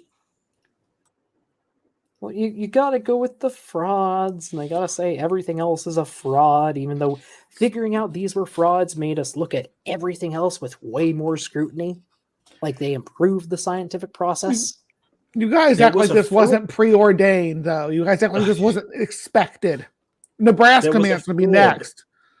There was a which fraud, was a big so everything must be fake. Bree, are you psychic? Oh, there was be psychic, fake, Bree. There was some fake Mayan relics, so therefore the Mayans never existed. Don't you know?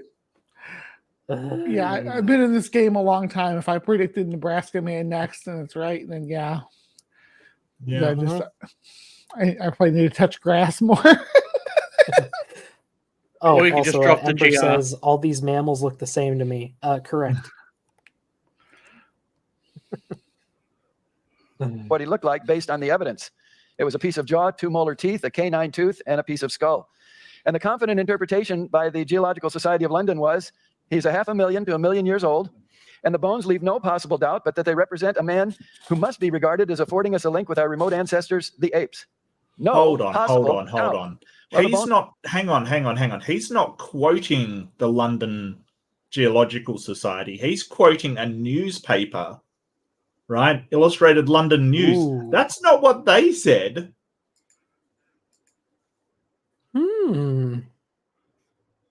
It's almost like he's quoting a non-scientific source for some reason.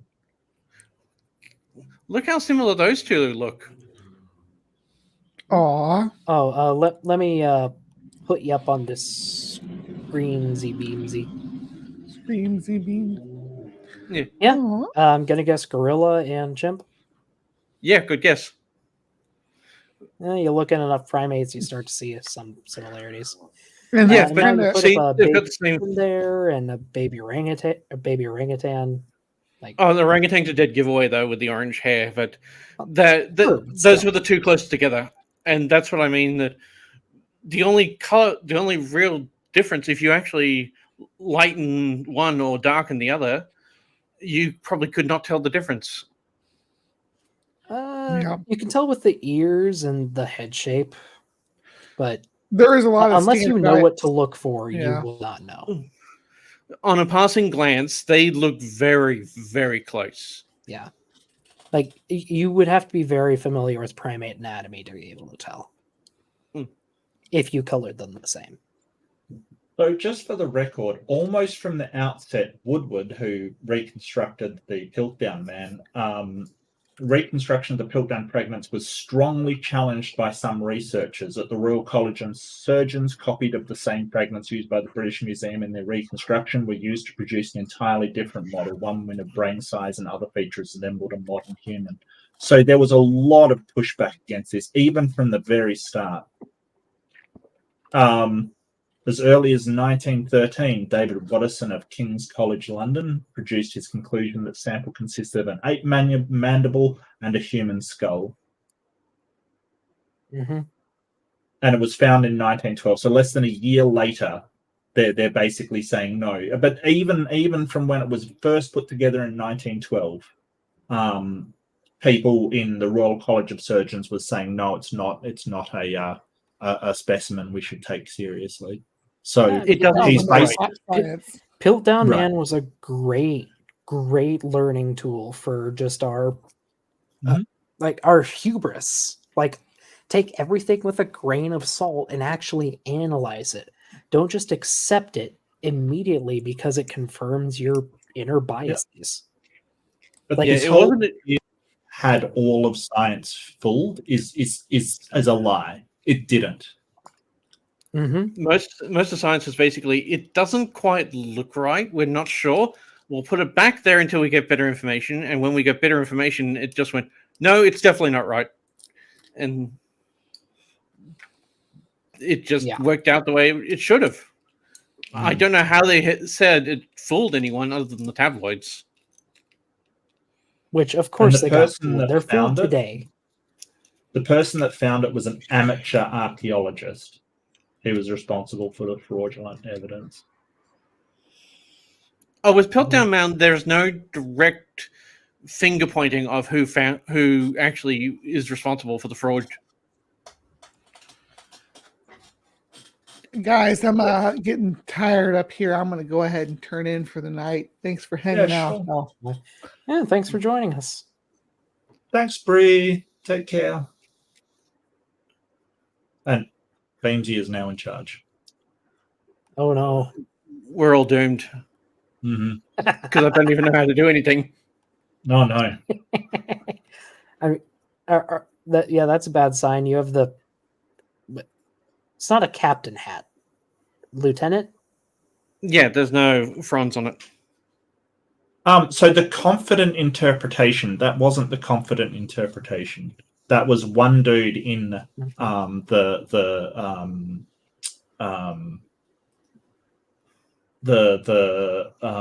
news Natural History Museum. Oh, okay.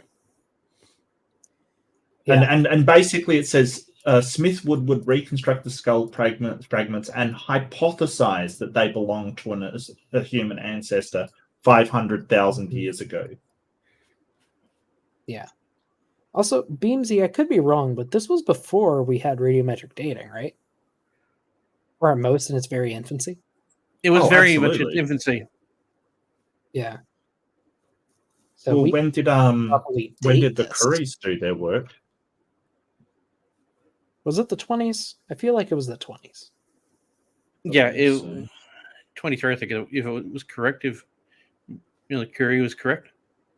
Yeah. So yeah, radiometric dating might have just been theory at this point. Maybe not even that. Maybe just hypothesis. Anyway. Is affording us a link with our remote ancestors, the apes. No possible doubt. Well, the bones went into the Natural History Museum in London. There were other artistic representations, this one more ape-like. But there were scientists who said, we would like to look at those bones. And the Natural History Museum said, we'd be happy to show you plaster casts of the bones. They didn't let anybody actually look at the real bones for 40 years. Finally, in 1953, they let some scientists, they were actually evolutionists, look at those bones. And what they found was a deliberate hoax. The jawbone was from an orangutan. They estimated it died about 50 years earlier. The skull was human. They carbon dated it to be about 500 to 700 years old. The bones were artificially colored with chemicals to make them look old. And when they examined the teeth under the microscope, they could see file marks. They had been filed to make them look more human. So what you're saying is science figured out that something was a hoax that was already being questioned by a lot of people. Yep. And this is a point against science. Why? Yeah, and it's not like it was put in a drawer and it wasn't brought out for people who were asking for it.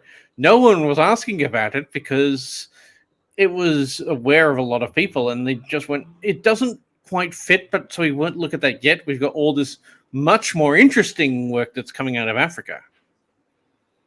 Mm-hmm. Well, had we found any hominins in Africa yet by 1912? Yes. When was the earliest hominin evidence found in Africa? I think it was the 1880s when the first one was found. Well, I think the thing about the Piltdown man, it was hailed as like the missing link, like we have found the missing link kind of thing. So it was a case where I think that maybe some people were eager to believe it because it matched up with evolutionary theory, that it was what we had expected to find. So yes and no. So when Darwin dipped his toe in human evolution, because he never did much more than that, he hypothesized that humans came from Africa. I don't remember if he specifically said East Africa, but he said Africa. There was a lot of contention, though. There had been Homo erectus found in Asia. There had been Neanderthalensis in Europe. So it was pretty contentious.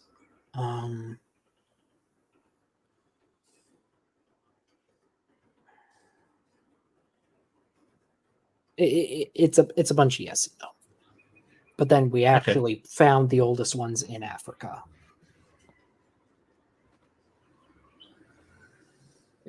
And the evidence was some of the leading British scientists involved. Good. The earliest I can find is the 1960s. I saw something about Australopithecus in the 1920s.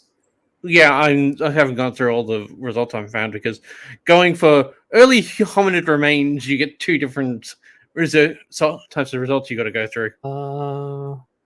Timeline of fossil discoveries. Okay, yeah, Homo neanderthalensis in 1848. Okay. Some early modern humans in France in 1860s. Homo erectus in Java in 1890. Heidelbergensis in Germany in 1908. Piltdown man. Yeah, okay, we didn't find anything in Africa until 1924 with the Tong child.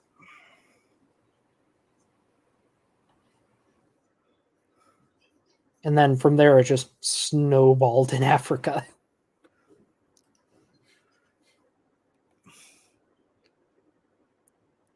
Yeah, so they found hominid remains a lot earlier than I thought. I thought it was in the 1880s they were finding them. Yeah, Darwin saw Erectus and Neanderthalensis.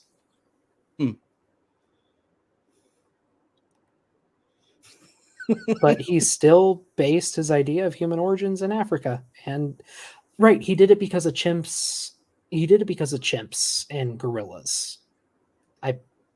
Or was it? No, it was because of chimps. Gorillas hadn't been formally discovered yet. But he said this is the closest non-human to humans, so it was probably there. And he was right.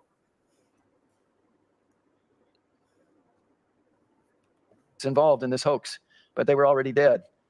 But think about that.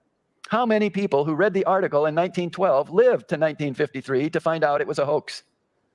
Then there was Nebraska man, and the Illustrated London News had a... Yep, like I said, Bree is psychic. Bree's predictions. Yeah. For anyone who doesn't know, this image was from a newspaper. It was in a newspaper commissioned by the newspaper. This was not done by scientists. And every frickin' scientist on Earth, including the guy who kept insisting it was a human tooth, all said this was inaccurate and just a bad idea. Had a picture of what his wife were doing when they found when they lost the only bit of evidence that the scientists found, which was a single tooth. And from that tooth, they reconstructed the whole scene. It also wasn't a single tooth, it was several teeth and a jaw. But details. Well, they kept digging there in Nebraska, and by 1927, they had found more fossil evidence. And in a technical article, not in a daily newspaper, using a technical scientific name, not Nebraska man, they quietly announced, oops, we made a mistake. That wasn't an ape man. That was actually an extinct species of pig.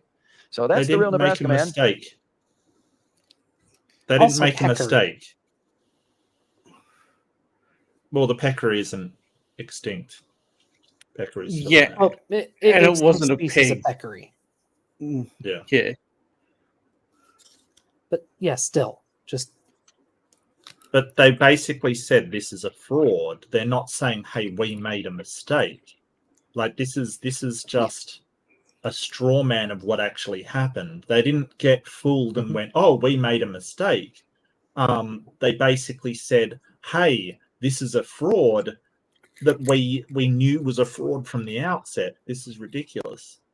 Yeah, like almost all of the scientific community disagreed with it being a human tooth. It didn't fit any of the evidence, nothing. It was basically one prominent scientist's pet theory, which happens. And this is after we started discovering evidence for early hominids in Africa. And again, to give him a tiny bit of credit, I think Gutsick Gibbon did a good video on this recently. If you look at comparisons of the tooth or of one of the teeth they found to actual primate teeth, it looks a ton like them. Like you have to be an expert on the anatomy to be able to tell the difference. Okay, from its initial description, Hesperopithecus, which is what the scientific name was regarded as an inconclusive find by a large portion of the scientific community. Examinations of the specimen continued, and the original describers continued to draw comparisons between Hesperopithecus and apes. Hesperopithecus, Further field work on the site in the summer of 1925 and 1926 uncovered other parts of the skeleton. These discoveries revealed that the tooth was incorrectly identified. It was only found in 1922, only heralded as a sort of missing link in 1922. So it was 3 years later that it was basically uncovered. How long did he? Yeah, he sort of said that it's 5 years 27. later. Yeah, and so the retraction happened in 1927, but they found it was 1925, 1926. Was it Osborne? I feel like it was Henry Fairfield Osborne. Yeah, Dr. Henry Osborne. Yeah, okay. So I was thinking of the right guy. Okay. Stephanie in the chat. No, we did not make a whole skeleton from this. The picture of Nebraska Man was just a drawing for a newspaper that the newspaper paid for. Every scientist, including the guy pushing this as a human tooth, completely disagreed with it. And look, it did get published in Science, in the journal Science. So it was published. But we know that things do slip through the scientific process upon occasion. That is something that does happen. And to be fair, this was one, the 20s, and two, the director of the American Museum of Natural History. Wait, you're going to tell him no? Well, I mean, even stuff that shouldn't get through sometimes does. You know, I'm looking at you, Andrew Wakefield, kind of thing. You know, that was a published thing, right? So, and we rely on peer review and things. And when things do slip through, we rely on people challenging it and doing replication studies and sort of challenging it to overthrow it. And that's what happened in this case. You know, nobody's saying that the process is absolutely perfect, but you're pointing out where science thought they had the right answer. People challenged it, and it went for it actually reinterpreted it correctly. It's not a flaw. It's not a flaw. Yeah, it's part of the system. We see this in all the other sciences, like, for centuries. Newton, unquestionably one of the greatest scientists of all time, believed in alchemy. You know, people get ideas, they test them. Sometimes we see people make claims and then results can't be reproduced. And so we're looking at a 5-year span between the claim being made and the thing being debunked. And in the 1920s, hell, there's stuff today that we spend more than 5 years before we go from the initial claim to saying, no, this is junk. Yeah, and so just because somebody manages to get some kind of, like, just say somebody manages to get a snake oil or some kind of fraudulent medicine in medicine, it doesn't mean that we just go, hey, we found out this not to work, it is incorrect, retract that article. That doesn't mean we just go, well, let's just throw medicine out the window. Let's just forget. Let's shut down all the hospitals. That's not what we do. Just because one case is found to be fraudulent doesn't invalidate all of it. That's the thing.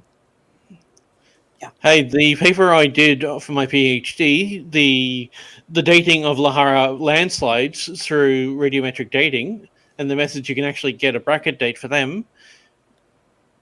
Most people who have read it are quite confident it'll be accepted. It's still under review after 18 months, and they think it will be another 2 or 3 years before it's even published properly and accepted. We're careful in the about modern this shit world now. Yeah, like just for a few examples, playing off what Mark said about hospitals, the miasmatic theory of disease. People used to think that diseases were entirely based on air. Now, we do know there are some airborne diseases, but it's not the air that's doing it. No one looks at that and says, oh, well, that was debunked, so hospitals are garbage.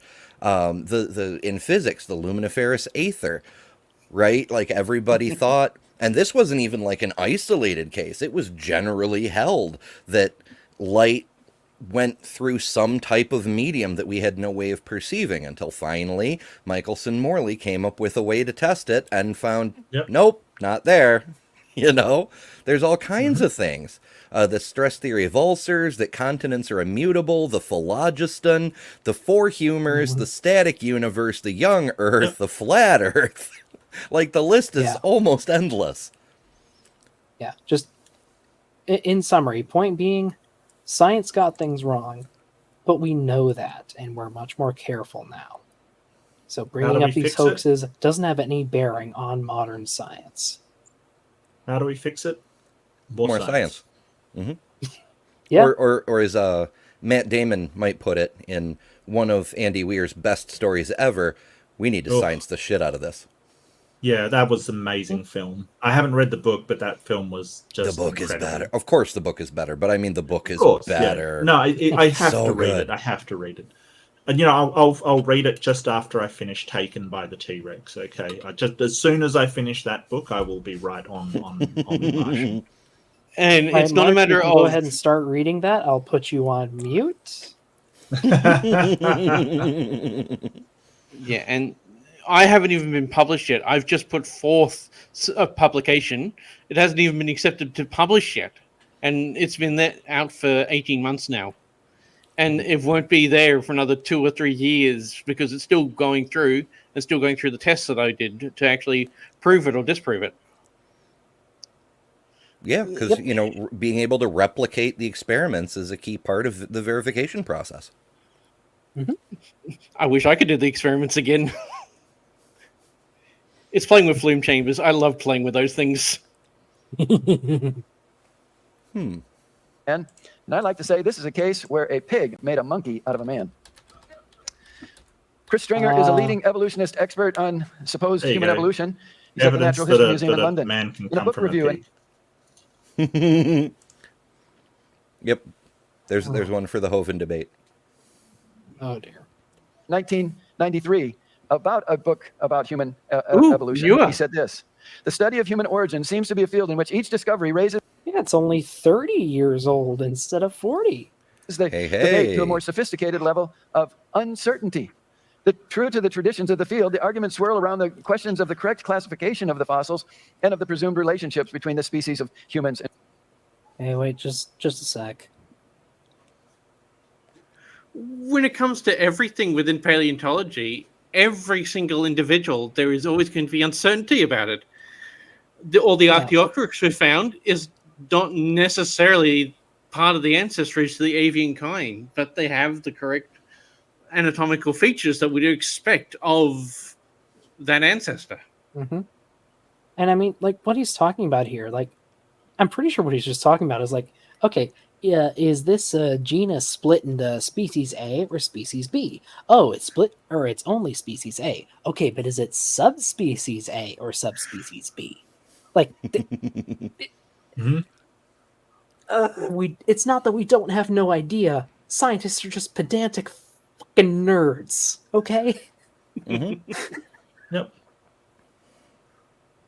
And pre-humans. And this So they're just confusion getting is exactly what we'd expect to see. This confusion is exactly what we'd expect to see if everything had a common ancestor and was just branches of the same, like as they say, mangrove forest more than tree.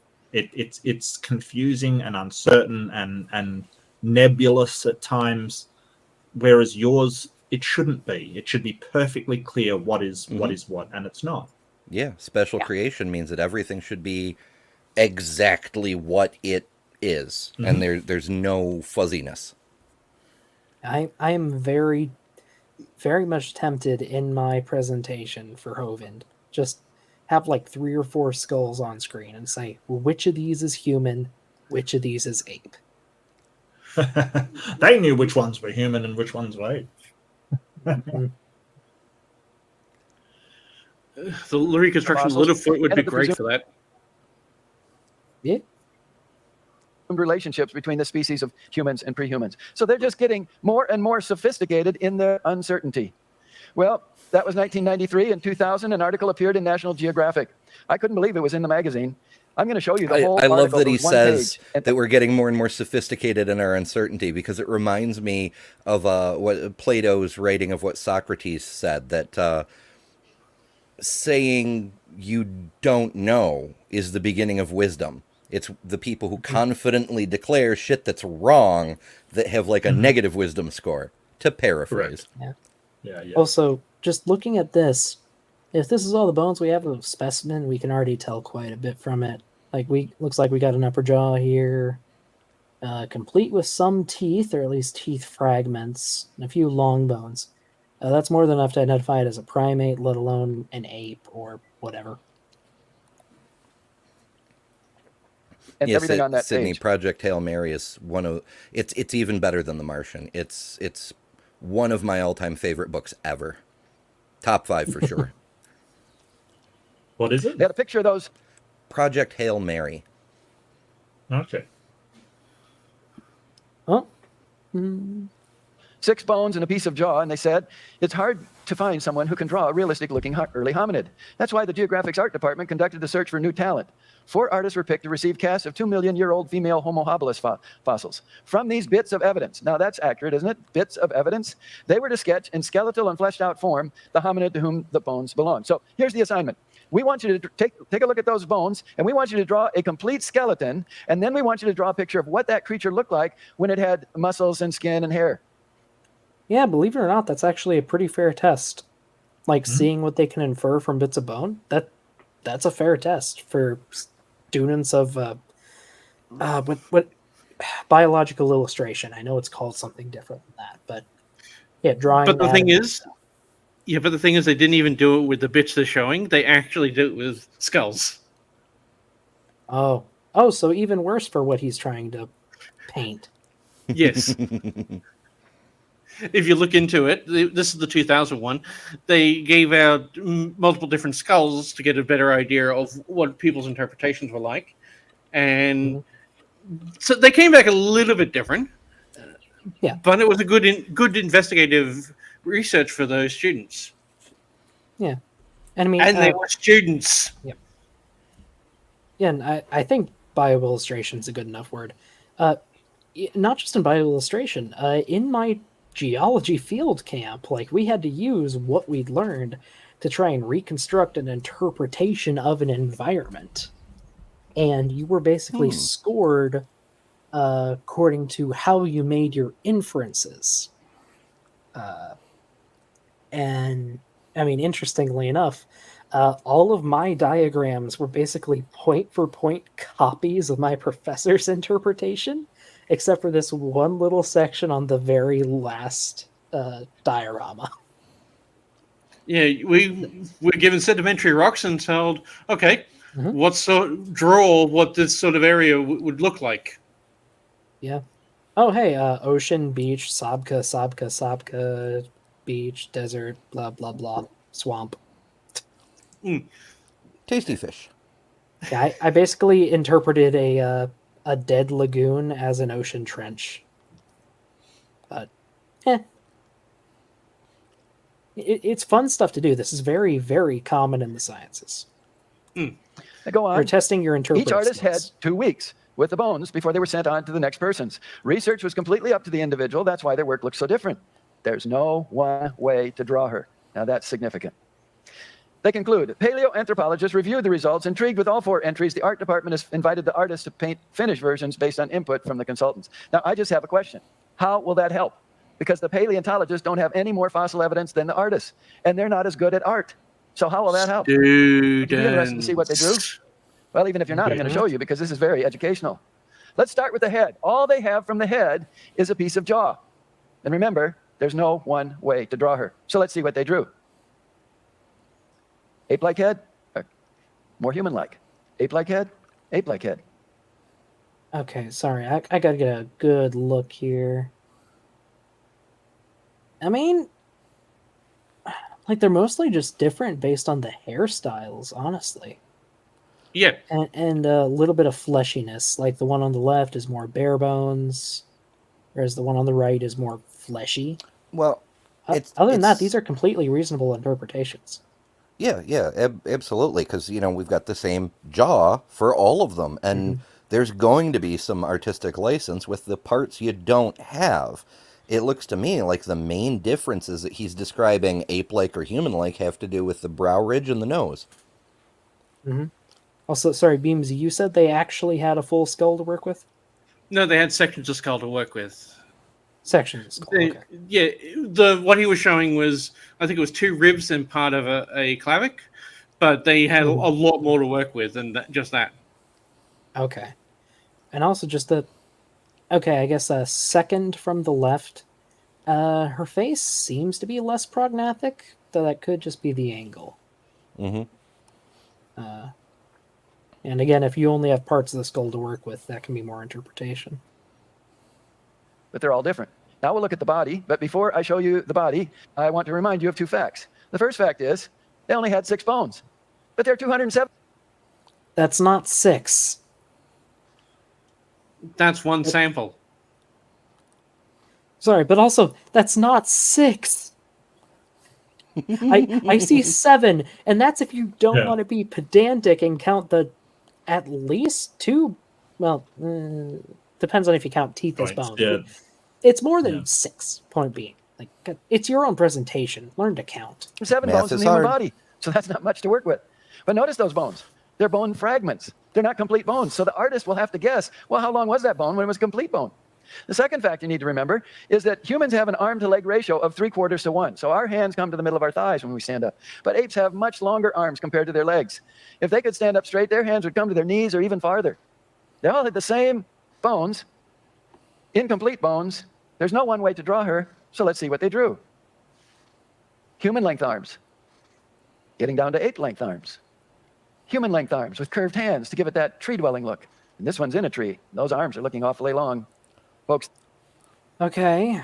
First off, yeah, of course, Christians have a problem with nudity because Christians. From what I can see, the censorship bugs me because they're drawings, right? But also with the models of Lucy earlier, they had no problem with the boobs. True. Like, also, what is this nonsense? He's talking about the arm length. Like, the arm length in all of these is pretty consistent. Like, it seems to differ by maybe a few inches, honestly. Like, and when standing, really I can Sorry, go ahead. And when I'm standing, I can actually scratch my knees. Yeah, it's different in individuals, but like, point being, from an anatomical perspective, these are pretty consistent. Like, the main variable just seems to be weight. Like, some of them are heavier than others. And some seem to be wanting to highlight the bones, like the one on the left.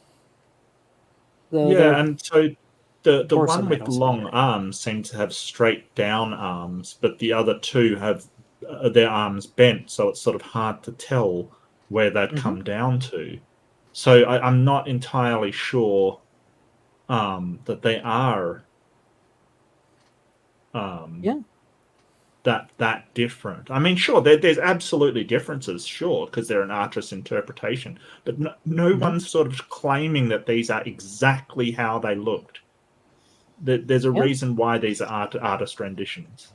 I also enjoy that the artist on the far right went way above and beyond all the others and actually created some environment, not just the figure. But yeah, like, from an anatomist perspective, I look at these drawings, I could easily believe they're all in the same species. Like, easily. Just individual variation. Folks, this is not science. This is art and imagination. In National Geographic, arguably one of the greatest propaganda organs of the evolutionists, published in multiple languages around the world. Well, the next year in 2001, Daniel Lieberman, a leading scientist, published a technical article in Nature.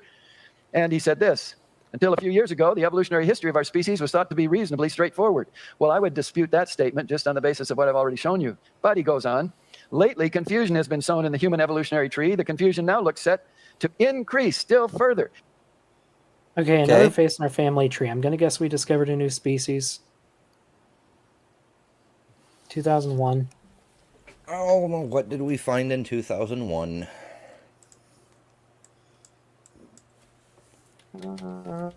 Auroran. Aurora Duganensis looks like.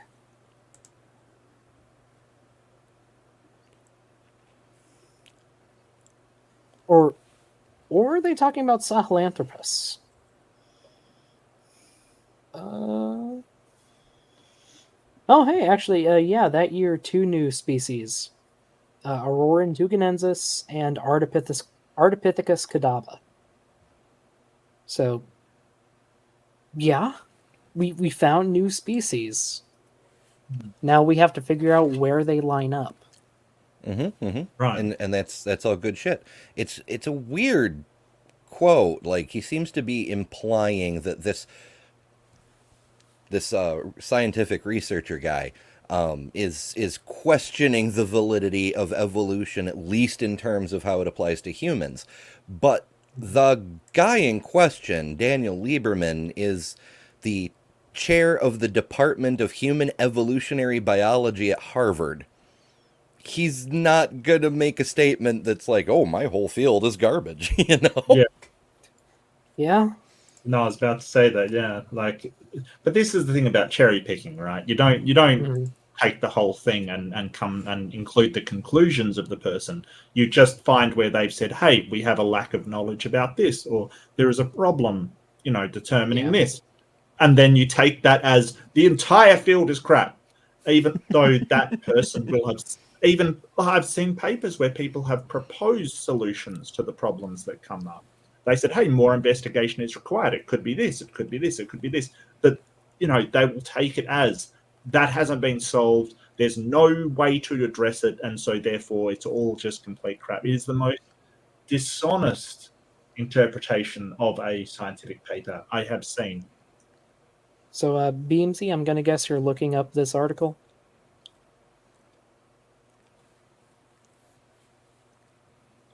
Nope. No, maybe not.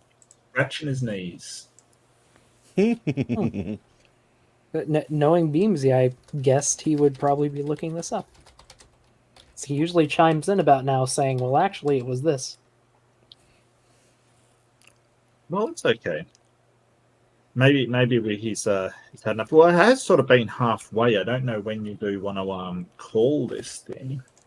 I mean, that's kind of up maybe to you now guys. I'm not really feeling too tired, but yeah, I'm all right for now. Okay, I'm gonna. Well, I might bail because I've got lunch and then I want to do a subscriber only stream in a bit. But people can go over to Doc Dieino's channel. Absolutely. well, thank you. Yeah. So I pinned. I actually have had the link pinned all the time. So good to see Carol, Brian, Victoria, Simos, of course. Everybody, if you do want more, Doc's link is in there. I'm going to bail. I'm sorry. Oh, thank you. Before you go, though, I did look it up. Yeah. I managed to find the article too, Ember. Yeah. Yeah, they're just saying we found new specimens and now we got to place them. That's it. And he's being a creationist. And it's Lieberman himself who was in. He was part of the team. He didn't it wasn't, oh, look, I found the skull. No, he was part of the team. But it was his team's findings that he's talking about. It's not like, oh, some rando brought me another skull. Yeah. But anyway, thanks for joining us, Mark. You have a good one. No problem. Take care. You can always leave it here. What is the topic of your members-only stream? It's just me. I'm doing a occasional stream of medieval dynasty where you basically are a peasant making a village, but it's for my second tier members and above, because that's one of my member awards kind of thing. So I'll occasionally do that, and I had it planned for today. So I do apologize. I wish I had a bit more time, but you're fine. You're fine. All right, thank you so much, guys. And I'll and if you do want to see the rest of it, get over to Doc Dieino. Just give us a subscribe. It doesn't cost anything. He does some awesome stuff. You'll have some debates and things coming up. So definitely recommend. And don't feel forget free to about subscribe Ember. if you want to see me beat up an old man soon. That's a fun way Especially to put it. when the old man is Kent Hovind. That's what I'm all about it. I'm all about it. Anyway, Yeah, peeps, that lots of should be a love. fun time. Take care. Be kind. And yeah, have a good one. Later, Mark. Yeah, that's cool stuff. And any of you who want to get in on Mark's members only streams, you can join. Mark has memberships available. His custom emojis aren't nearly as cool as mine, but they are pretty cool. Also, sorry, Beamsy, I think we cut you off there like a minute or two back. Were you trying to say something? We misplaced our Beamsy again. Oh dear. Oh well. Anyway, yeah, he's just misrepresenting the article. Go figure. Go figure. They're getting more confused as time goes on. And look at his chart. You've got those bold bars of blue, green, red, black. That represents the fossil evidence. And down the left, you've got the timeline of 6 million years. And then you've got those black lines with question marks. What are those? Well, that's not the fossil evidence. That's the evolutionary imagination about relationships. No, those are the hypothetical relationships because we're not certain.